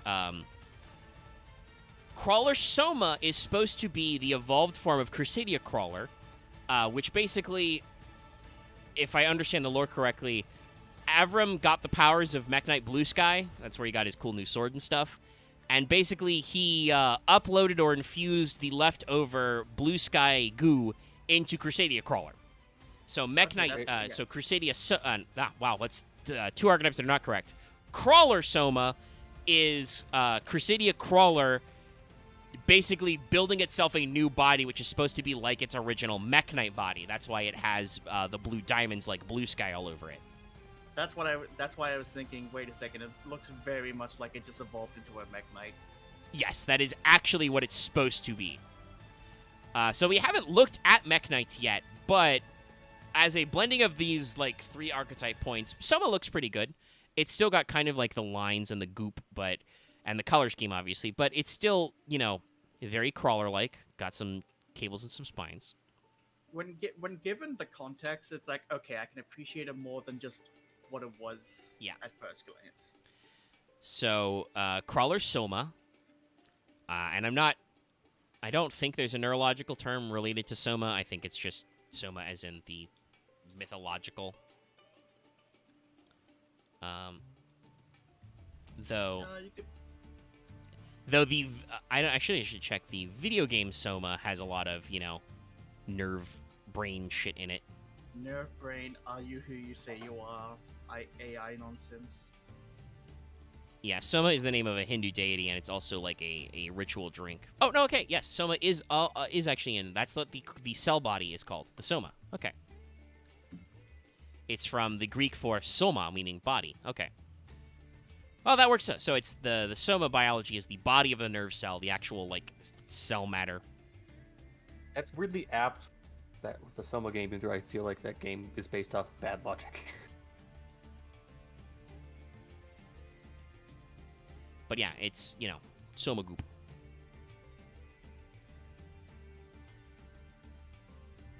God damn it, love. Apologies, I have to quickly ship post. It did quickly spite me, yeah. Exactly. The words are right there. People don't easily understand rotation. Yeah, it's because people don't. Whatever. I agree with Josh Smith on the weird thing of that magical. No, you don't understand my ship post. Yeah. I mean, Axe, you're trying to defend a point that means meaningless to Loth. There's no way Loth has watched that Magical Hats video, nor does he care to. I actually haven't, and I don't plan to. Now that Axe has taken the stance, so that way I can be even more ignorant. Anyway, Soma actually does matter. So, it is another Insect Earth, but this one's level 6. Thanks, Deus Ex, for, I guess, breaking the trend. We don't need 2s. I'm trying to say 4s for some reason. Losing my shit. Anyway, it's got 2k attack, 2500 defense. I think that's similar to Blue Sky stat line. I don't know off the top of my head, but it sounds right. Anyway, you can target a face-up monster you control, special summon this card from your hand. If you do, change that monster to face-down defense position, and it can't change its battle position for the rest of this turn. So, no perfectly free lunch, but does let you reset your own crawlers. During your main phase, you can reduce this card's level by 2 or 4, so it can come by 4 or a 2. And if you do, special summon crawler monsters with different names from your hand, deck, or graveyard who levels total the amount you reduced by in face-up and or face-down defense position. You can use each effective crawler Soma once per turn. So yeah, this was pointed out, and I believe there are some weird Earth decks that are using Soma, because obviously the Ishizu cards weren't too far behind, and Vernisylph came out in Pote. But Soma's just one of those, you know, Band-Aid Legacy Support do-everything cards. It's not a flip monster, so it dodges some support you might run, but basically it lets you Book of Moon your own monsters, reset them to special summon from hand, so the fact that it's a 6 doesn't matter. And then during your main phase, you can just be like, all right, this guy's a level 6? No, now he's level 2. I summon 2 crawlers. Either in face down or in face up, so you can link summon, which also makes him a level 2, which, you know, works out for some stuff. And all in all, it's a pretty decent effect. It just, you know, gives you an easy way to start special summoning, gives you some faster lines and stuff. Obviously, like I said, lets you reset your boys after you've already flipped them face up to do stuff. There are obviously already crawlers which summon more crawlers. It's kind of their thing, and that's how you get around, Deus Ex crawler being fucking huge. So, sorry, big water sip. Nick, stay hydrated. Yeah, gotta cool off. My voice is getting scratchy. Luckily, we're basically done. With these archetypes anyway. Yes. But all in all, like, Soma's another good legacy support Band-Aid. Everybody got a good legacy support Band-Aid in Pote, but Soma was kind of out of nowhere because, like I said, there wasn't really any reason not to just keep printing more crawlers, but we didn't keep printing more crawlers, so... But I do like the story progression of just, Crusader Crawler. He grew up, technically, in a way. Yeah. I like that. Yeah, so it's cool. And I don't think anybody was expecting it. And it makes Crawler reasonably playable. There's definitely some, like I said, some brews out there with some Earth stuff you can do. I think you can include the Ishizu cards in there as well, though those are obviously singletons. But they are Earths, and they do kind of coordinate. So there's a lot of funny stuff going on there. But yeah, that's Crawlers, and that is World Chalice, kind of the first two phases of this story. The World Chalices, decide to leave their village to recover the ancient MacGuffins and punch those weird robot bugs. So after that, there's been a couple of various Yugi news updates. Dune has shown off more stuff. There's some Altergeist stuff. Oops, I did that wrong. Wrong way. I'm trying to brain too hard at the same time. 200%. You can see the blurry card art here. There's some Altergeist stuff. Not really going to talk about because I don't know shit about Altergeist. But they're trying. Everybody's getting a lot of legacy support. But we are actually remembering this is a quarter century and anniversary. So we start with this card that is actually in Dune in Duelist Nexus here. This is Magicians of Bond and Unity. They're a level 8 light spellcaster that are 25/25. Can't be normal summoned or set. Must be special summoned by having 25 or more cards in your graveyard. It gains 2,500 attack and defense while your opponent has 25 or more cards in your graveyard. Not really very good, but very funny. And obviously, like, as a cool, homage to the 25th year. And obviously to the, recently departed Kazuki Takahashi, because this is very much, like, in the kind of style of spellcasters he drew. It's a nice card. It's a cute nod. If somebody can figure out how to fucking break this, go for it. But it's mostly just funny. I really saw it as a thing you could put in a tier deck because you're already gonna have like 30 cards in your grave. Yeah, I was about to say tier deck. Or an She's Ishizu deck. They don't. Sorry, I'm just saying. She's the Magicians of Bond and Unity. Maybe she's Bonds or Unity. That I really kind of always saw it as this is the next generation of the Dark Magicians. I mean, yeah, it's definitely, like, literally the card of the Dark Magicians. It's definitely meant to look like that, but there have been several off-brand Dark Magicians before. There was Chronicle Magician, and I think there's a female of that as well. I don't remember what she's called, though. Maybe, like, Chronicle Sorceress. But, yeah, like, this is not, like, some pre-existing card. They literally made these two. Kasoku to Kizuna no Magician. Magicians of Bond and Unity. It's new. Well, it's funny, so I will also post this. We know what the next V-Jump promo is. It's gonna be White Dandelion. Yeah. Oh yeah, boy. white Dandy Warrior or Dandelion. Yeah. Or Dandy White Lion, I think it was. Yeah, I think the literal text is Dandy White Lion. But it's basically Dandelion too powerful, can't be unbanned. But it was a card that Jaden Yuki used, so we're gonna reprint him. They say that it says it's designed to work with Slifer, among other cards, in the upcoming promo pack for the quarter century rares. So I assume that the tokens it makes can be tributed. Why was Slifer of all things? I mean, I think it's just marketing. They're just saying that, hey, you want this VJUP promo because it'll work with the new promo pack we're releasing, which, as I said, has, like, Slifer featured on it. So, I don't know. I think the most exciting thing is, we're introducing some new shit. I actually just realized I need to get a picture of him and actual Dandelion just facing off against each other because they both look like they're ready to fight. Are these actually in Duelist Next? Hold on, let me double check. No, these are in Duelist Next. Okay. Because the Animation Chronicle 3. Oh, no. Okay, I get it. So the Animation Chronicle 3 is reprinting a lot of Altergeists and Phantom Beasts, or Mythical Beasts. But Dune has the support. And I think the key thing to talk about here is we're getting new, Gazelle Chimera cards, but also A new type. New type, y'all. Yeah. The type known as Illusionist. Let me actually... I honestly feel like they're probably going to translate it as Illusion. Yes, I think Illusion will probably be better. I don't think they'll go Dream, because that one calls into question what the fuck a Dream Mirror is, you know? It's bad. That's what it is. Because it's like, really not... It's basically still like, this is like the worm version of Spellcaster. Yes, I was going to bring that up. I know that, speaking of MBT did a video where he, like, looked at the new ones. And some people were like, I can't believe they made Spellcaster 2. Hi, have you seen Worm? Worm is indeed just Dragon 2. I saw some people argue that Sea Serpent. Well, no, Sea Serpent has always been there.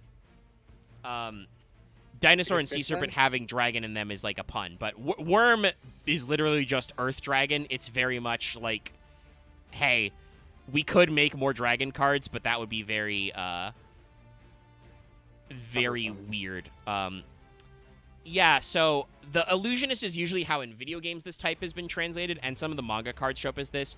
Literally, the text is Genso Mazoku, which is translated by Google as Fantasy Demon, but Mazoku obviously just means, like, magical being. So I think, like, you could do, Actually, they could say Mystic. I mean, yeah, they could say, Mystic. I think the best way would be, like, you could do, like, Illusion Beast or Mystic Beast as the actual type. That might work. But they also could go Illusionist. There's some... The actual look at these guys is weird, but what the Illusion type was, the Illusionist type was, it's been used in video games and stuff, and it's also what Pegasus's second deck was supposed to be, like Faceless Illusion Magician and Relinquished were originally that type. I don't know if this means if we'll see retrains or not. But It's hard to tell sometimes. if it is actually supposed to be like Spellcaster 2 or, Fiends 2, whatever, because we're getting over it, that's fine. It's a deliberate callback to older material because it's an anniversary year. That's neat. I hope they actually, like, start getting us some support.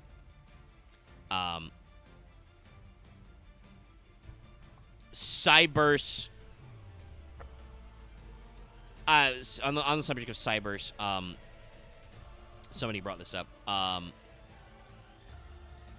I said, I mentioned earlier, I saw some people in MBT's chat saying Cyberse is just Machine 2. I don't think that is correct. I don't think Cyberse exists because of machine support. They exist because of the themes of Vrains. Vrains is the computer virtual reality version of Yu-Gi-Oh! So they added a, purely computerized type to the game so they could, do more marketing shit. That's not that weird. I don't think it has anything to do with machines being too supported. It's also kind of like how psychics are kind of synonymous with synchros. Cyberse is synonymous with links, so a lot of just things that are like psychics or Cyberse are just assorted with those certain like methods. Yeah, Psychic was actually added to add a new type and diversify the game, so it's not unheard of. They were introduced, as X brought up, like right at the start of the Synchro era and had some notable Synchros, and obviously, like, there are still some very powerful Synchro archetypes in One of the first tuners was Krebrons and Psychic Commander. So Krebin, Psychic Commander, very important. And obviously they're important now because of Punk and Psychic End Punisher. The ultimate Psychic End Punish. The Craze card. He's a very funny boy, Psychic End Punisher. But yeah, so basically they're adding a bunch of new, like I said, Chimera-type cards, Baphomet, Gazelle, etc. But they're also adding some Illusionist cards, so you've got... this I can actually... Hold on, let me pop this window out and actually show it to chat. So, hold on, chat.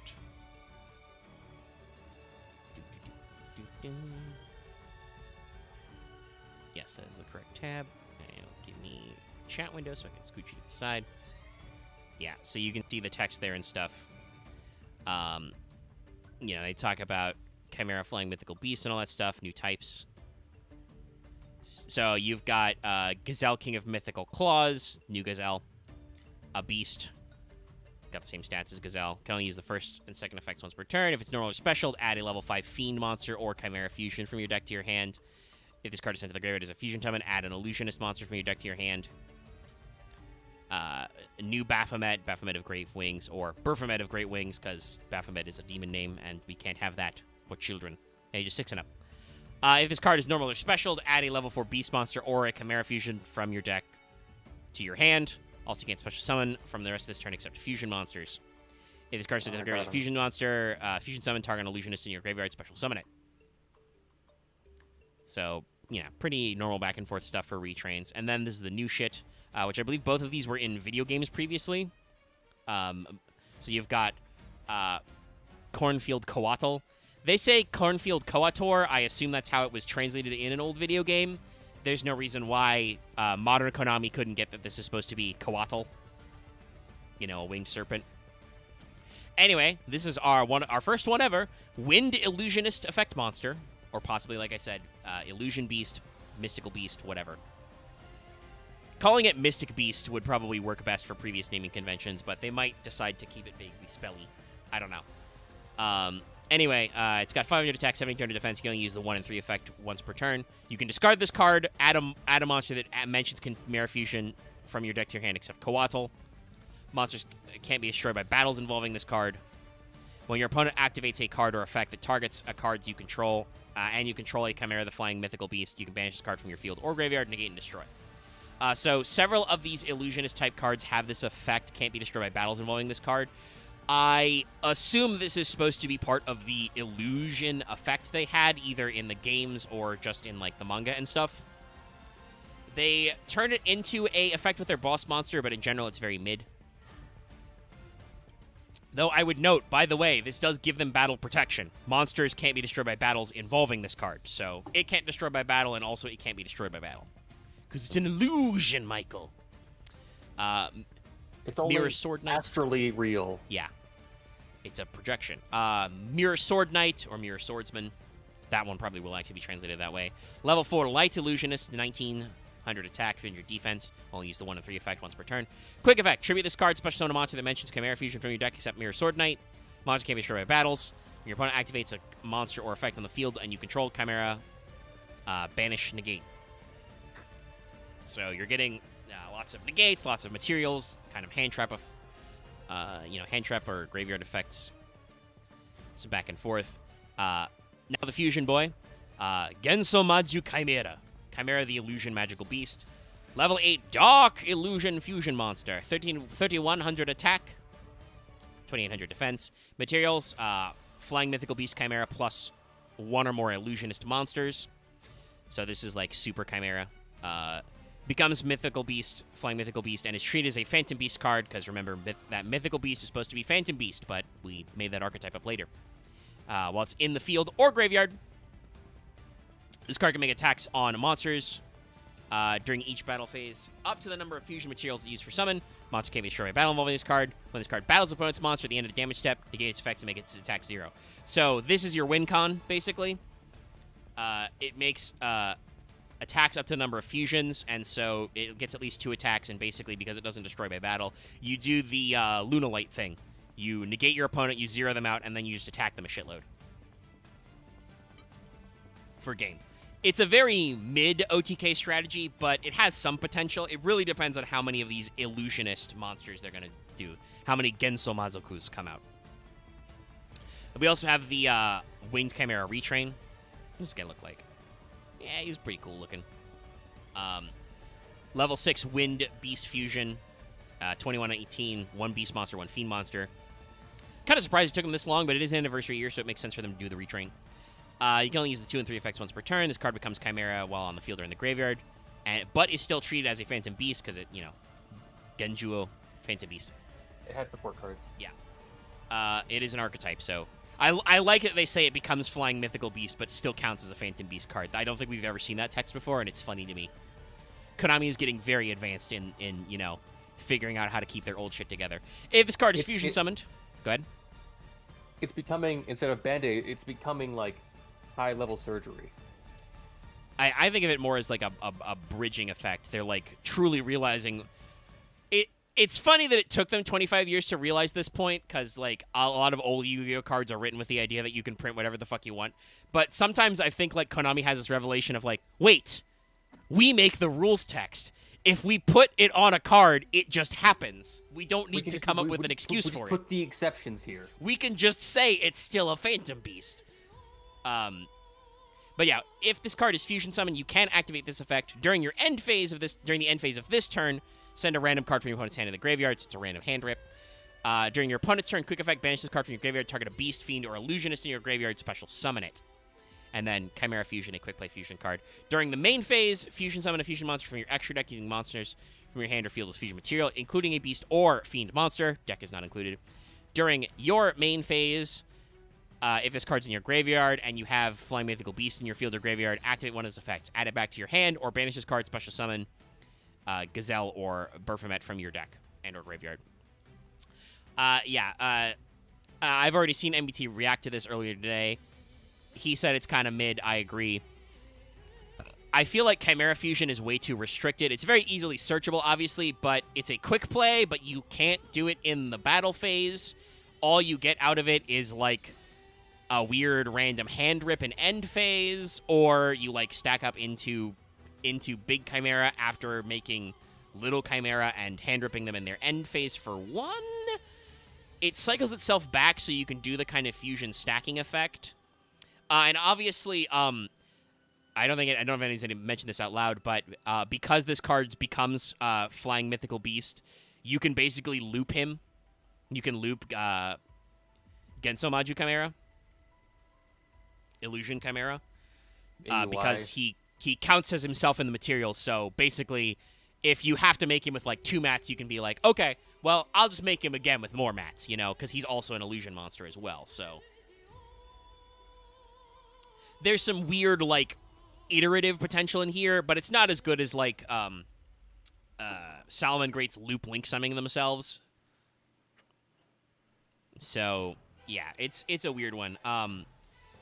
But Fusion has interesting potential, but it's limited to the main phase, and you have to use beasts and fiends and shit, so it's not perfect. But I think it's cute that they're coming up with this, and hopefully this means that, like, in more sets coming out this year, we'll see more of these monsters. Like, we could see, a relinquished retrain that goes in this purview, like the actual ritual monster relinquished, shit like that. The actual illusionist positions. Yeah, you could see some more in these lines. So there's potential here. Them actually turning Chimera into an archetype, like I said, it's kind of mid. You can probably come up with some funny stuff, and ultimately their boss monster is just doing the same thing that Lunalights do. It's just that obviously I think that a lot of the other cards below it are not as good as Lunalights. Honestly, by comparison, it's as strong as most retrains of old Yu-Gi-Oh stuff is. Yeah, which, some of those decks are definitely rogue, and some are better than others, especially depending on the context. But this one, like I said, seems very mid for now. We'll have to see if they add more either good illusionist monsters to make that work as a deck, or if they add more Chimera monsters that work. But for now, it's just kind of okay. I think mostly it's just because their fusion spell is pretty alright. I don't know I don't know why you would make a quick play fusion spell and then you can't do it in the battle phase. Like, what did El Shaddoll fusion do to you? Oh, I think it's legitimate because they don't want you to loop stuff with Illusion Chimera. I mean, yeah, but it's still like, I don't know. It's because your opponent still has an opportunity to redeclare. You can dodge stuff anyway. It's not like these monsters that you can make with Chimera Fusion are not battle tricks. I will say it's Fusion Summon any. It's just you have to use Beasts and Fiends as materials. So maybe there's some other weird shit you can do. Actually, no. You know what it probably is? They just showed off Colorless. Colorless is not super good, but I believe he is a nuke on summon and uses Fiends. So, hypothetically, if you could Chimera Fusion in the battle phase, you could make a big Colorless and slap your opponent, which is funny, but not useful. So, yeah, there's probably some weird Beast Fiend combo, Wombo combo.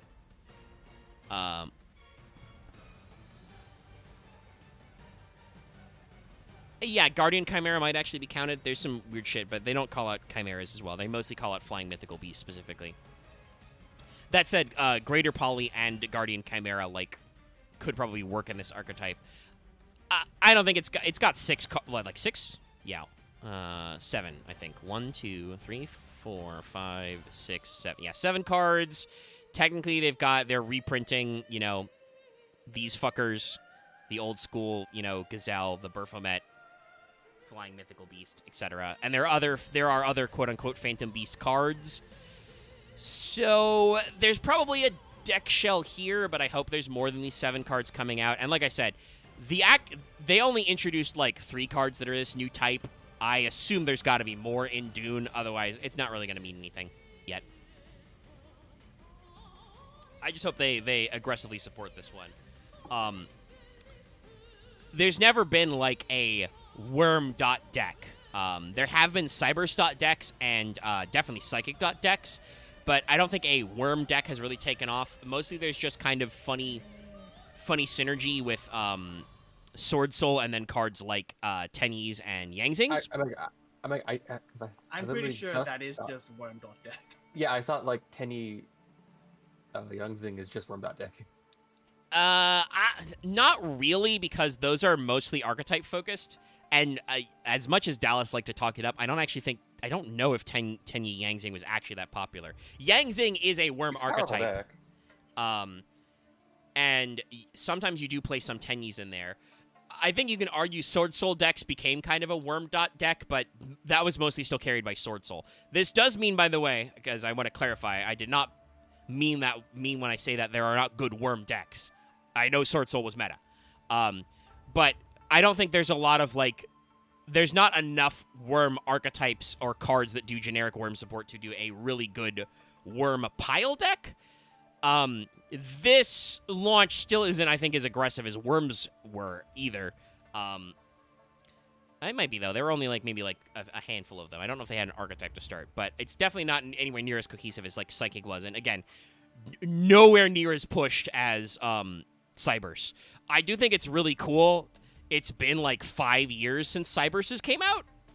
So it's really cool that we're in year 25 and we're getting like an OG one. And honestly, that's something I thought Rush Duels did that's very cool. Rush Duels was way more creative and way more open-ended with types right out the gate. Cyborgs, so on. Yes. Yeah. They have a lot of extra deck types, basically fusion types that are combos like Cyborg of like Machine plus Psychic. They actually have a magical warrior, so you know, warrior plus spellcaster, magic warriors. I feel like a lot of the Gaia cards are like certain. Like, yeah, literally, there are several magical knight cards. I think they also had Dragon Knight for some fusions as well. So like diversifies a lot of shit. Like yes, it's really fun and cool. So I've always kind of hoped that after like Rush would teach Konami that they could do more types. So this could be a step in the right direction. And honestly, if Konami wants to just do new Type 2 because they are worried about juicing up types that are generically good anyway. Like, obviously, some types are not generically good. Pyros need help. Insects, still not good. Shit like that, right?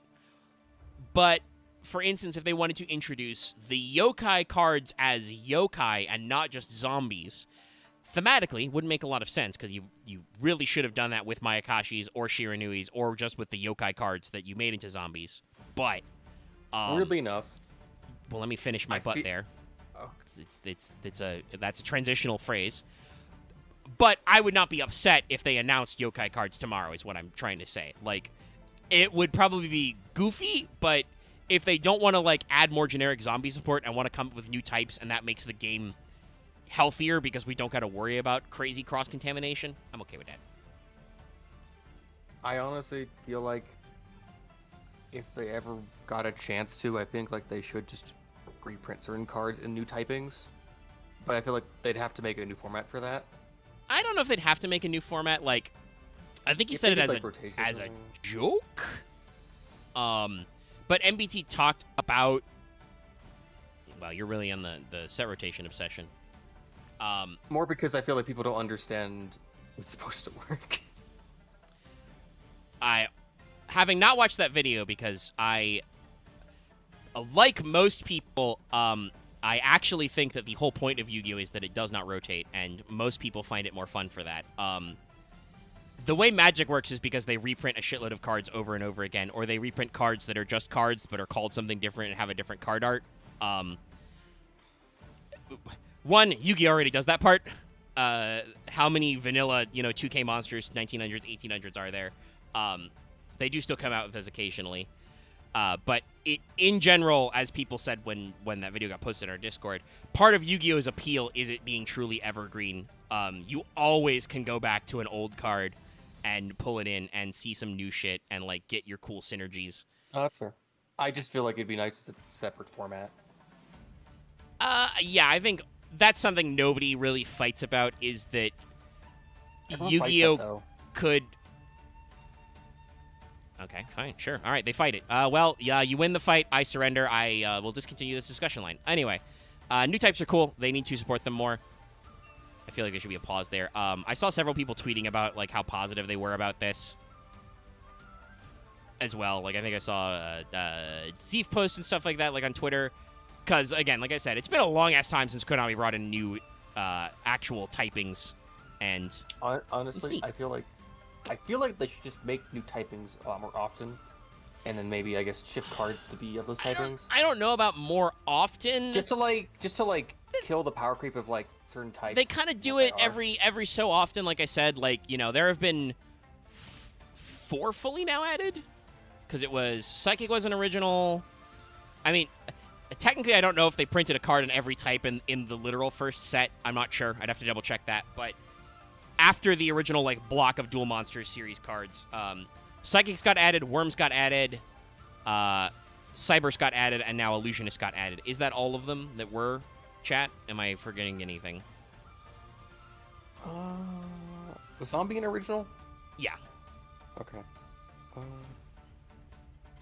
The thing I'm talking about with Yokai was, like, that was a decision they made in the with the GX manga, because those were originally a different type, and they decided to not make them that. Made zombies really good overall, eventually. Well, yeah, zombies are pretty good. They've always had potential there.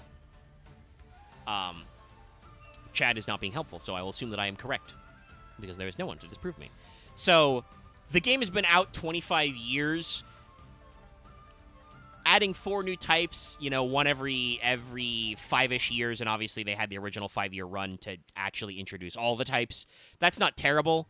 Again, I just hope that this new Illusionist thing looks more like a Psychics or a Cybers than a Wyrm situation, because it could be a real nothing burger, which is sad, because, again, it's been like 5 fucking years since they introduced a new type. That would be cool. And to rate a point I mentioned earlier, in his video, like, looking at this, MBT, I think, as a joke, said about, like, errata-ing old cards like Relinquished and stuff. You'd have to, like, double-check later support cards, But strictly speaking, I don't think there's anything that actually stops Konami from eroding like cards like that. It's just, does that add value or not? And I don't know if it does. We'll see. You know, there could be future support they are working on for this now that it is coming out that might conflict with some of that. We'll probably have to see like the whole set list for Dune. I just feel like if they're able to, I just feel like if they're able to errata stuff to change things to like newer types, I feel like it opens their design space without having to make it where they just add a bunch more effects on monsters. I mean, I don't think it opens up the design space that much. An old card that is bad or vanilla will still be bad or vanilla. Fair. Actually, that's a good point. Zed just said the OCG might have had types rolled out more separately because they started with smaller card packs, but we just kind of got them as bigger lumps like rapidly. But yeah, it's one of those things where I'm very curious what their old setup is and like what their future setup is as well. So we'll see. I at least like that, as I said before, Konami's actually treating this 25th anniversary as like a thing. You know, they're like cool stuff. Yeah. There's like quarter century rares in the TCG. They're like reprinting old sets with the possibility of the quarter century rares. They're bringing in bringing back tins with like random promos in them, like guaranteed quarter century rares, shit like that. So like we're doing an effort. That's cool. I appreciate this. All right, let me switch the look back so you can stare at White Dandelion. As I do the final wrap-up, because I gotta get out of here. Nope, I'm not doing the right thing. I need to look at that drop-down menu. There we go. That's the correct menu. Okay, because I can now close this tab, and I'm gonna check Patreon. Is our next one a Patreon one? Yes, the 25th is the last Tuesday of the month, so let's go see who won. I'm pretty sure I have a good idea, but we'll see.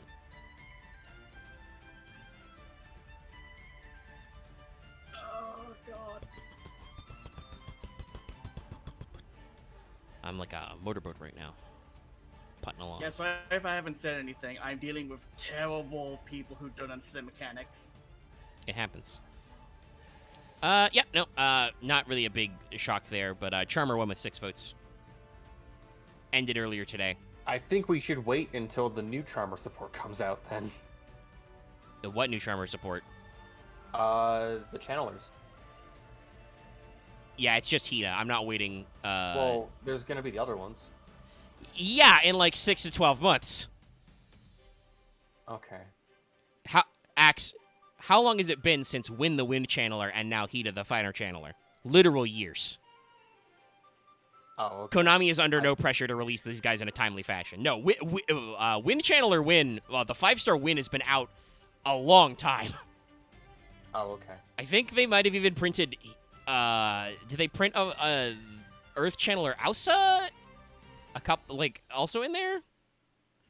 I don't know. It's not really worth waiting because Konami is not doling out those new cards anytime soon. I think they're all pretty similar in effects, too, so we'll see. But yeah, Charmer won. Battling Boxer was second with 3. Everybody else got 1. Congratulations, Loth. Yeah, I did it. Just to spite people. Spite has achieved victory. So next week, Charmers. At long last. Other than that, I won't last too long because we're over 3 hours here. We're at a good time. I can do some leveling afterwards. I was thinking about that, but I'm way too tired. All right, or just go sleep, I guess. I'm not gonna go to sleep because that'll be weird. But I'm gonna go relax because I'm feeling very weird.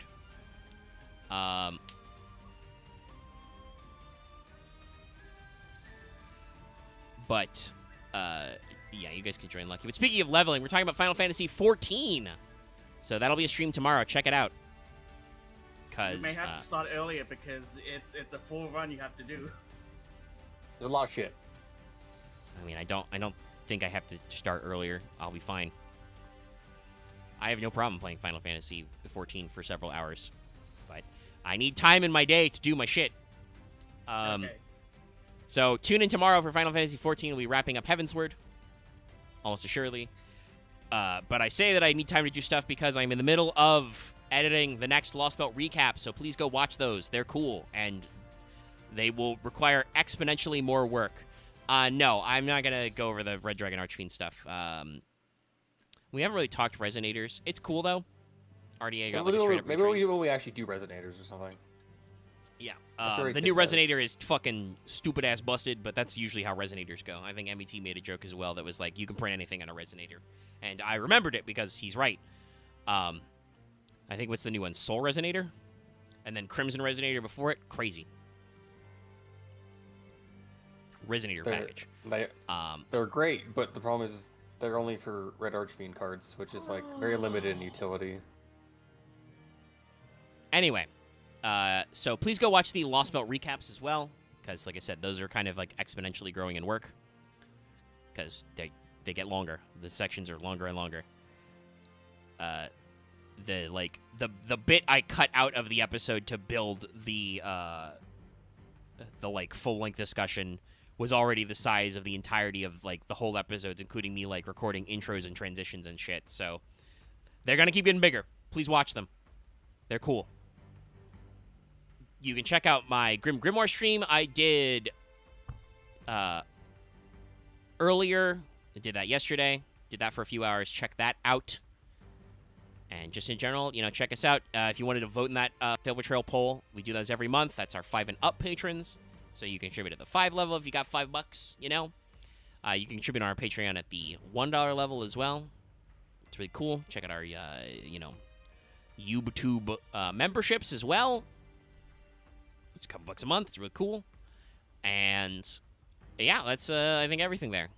So, talk to you guys later. Good night, everybody. Oh, and don't forget to do the usual like, comment, and subscribe.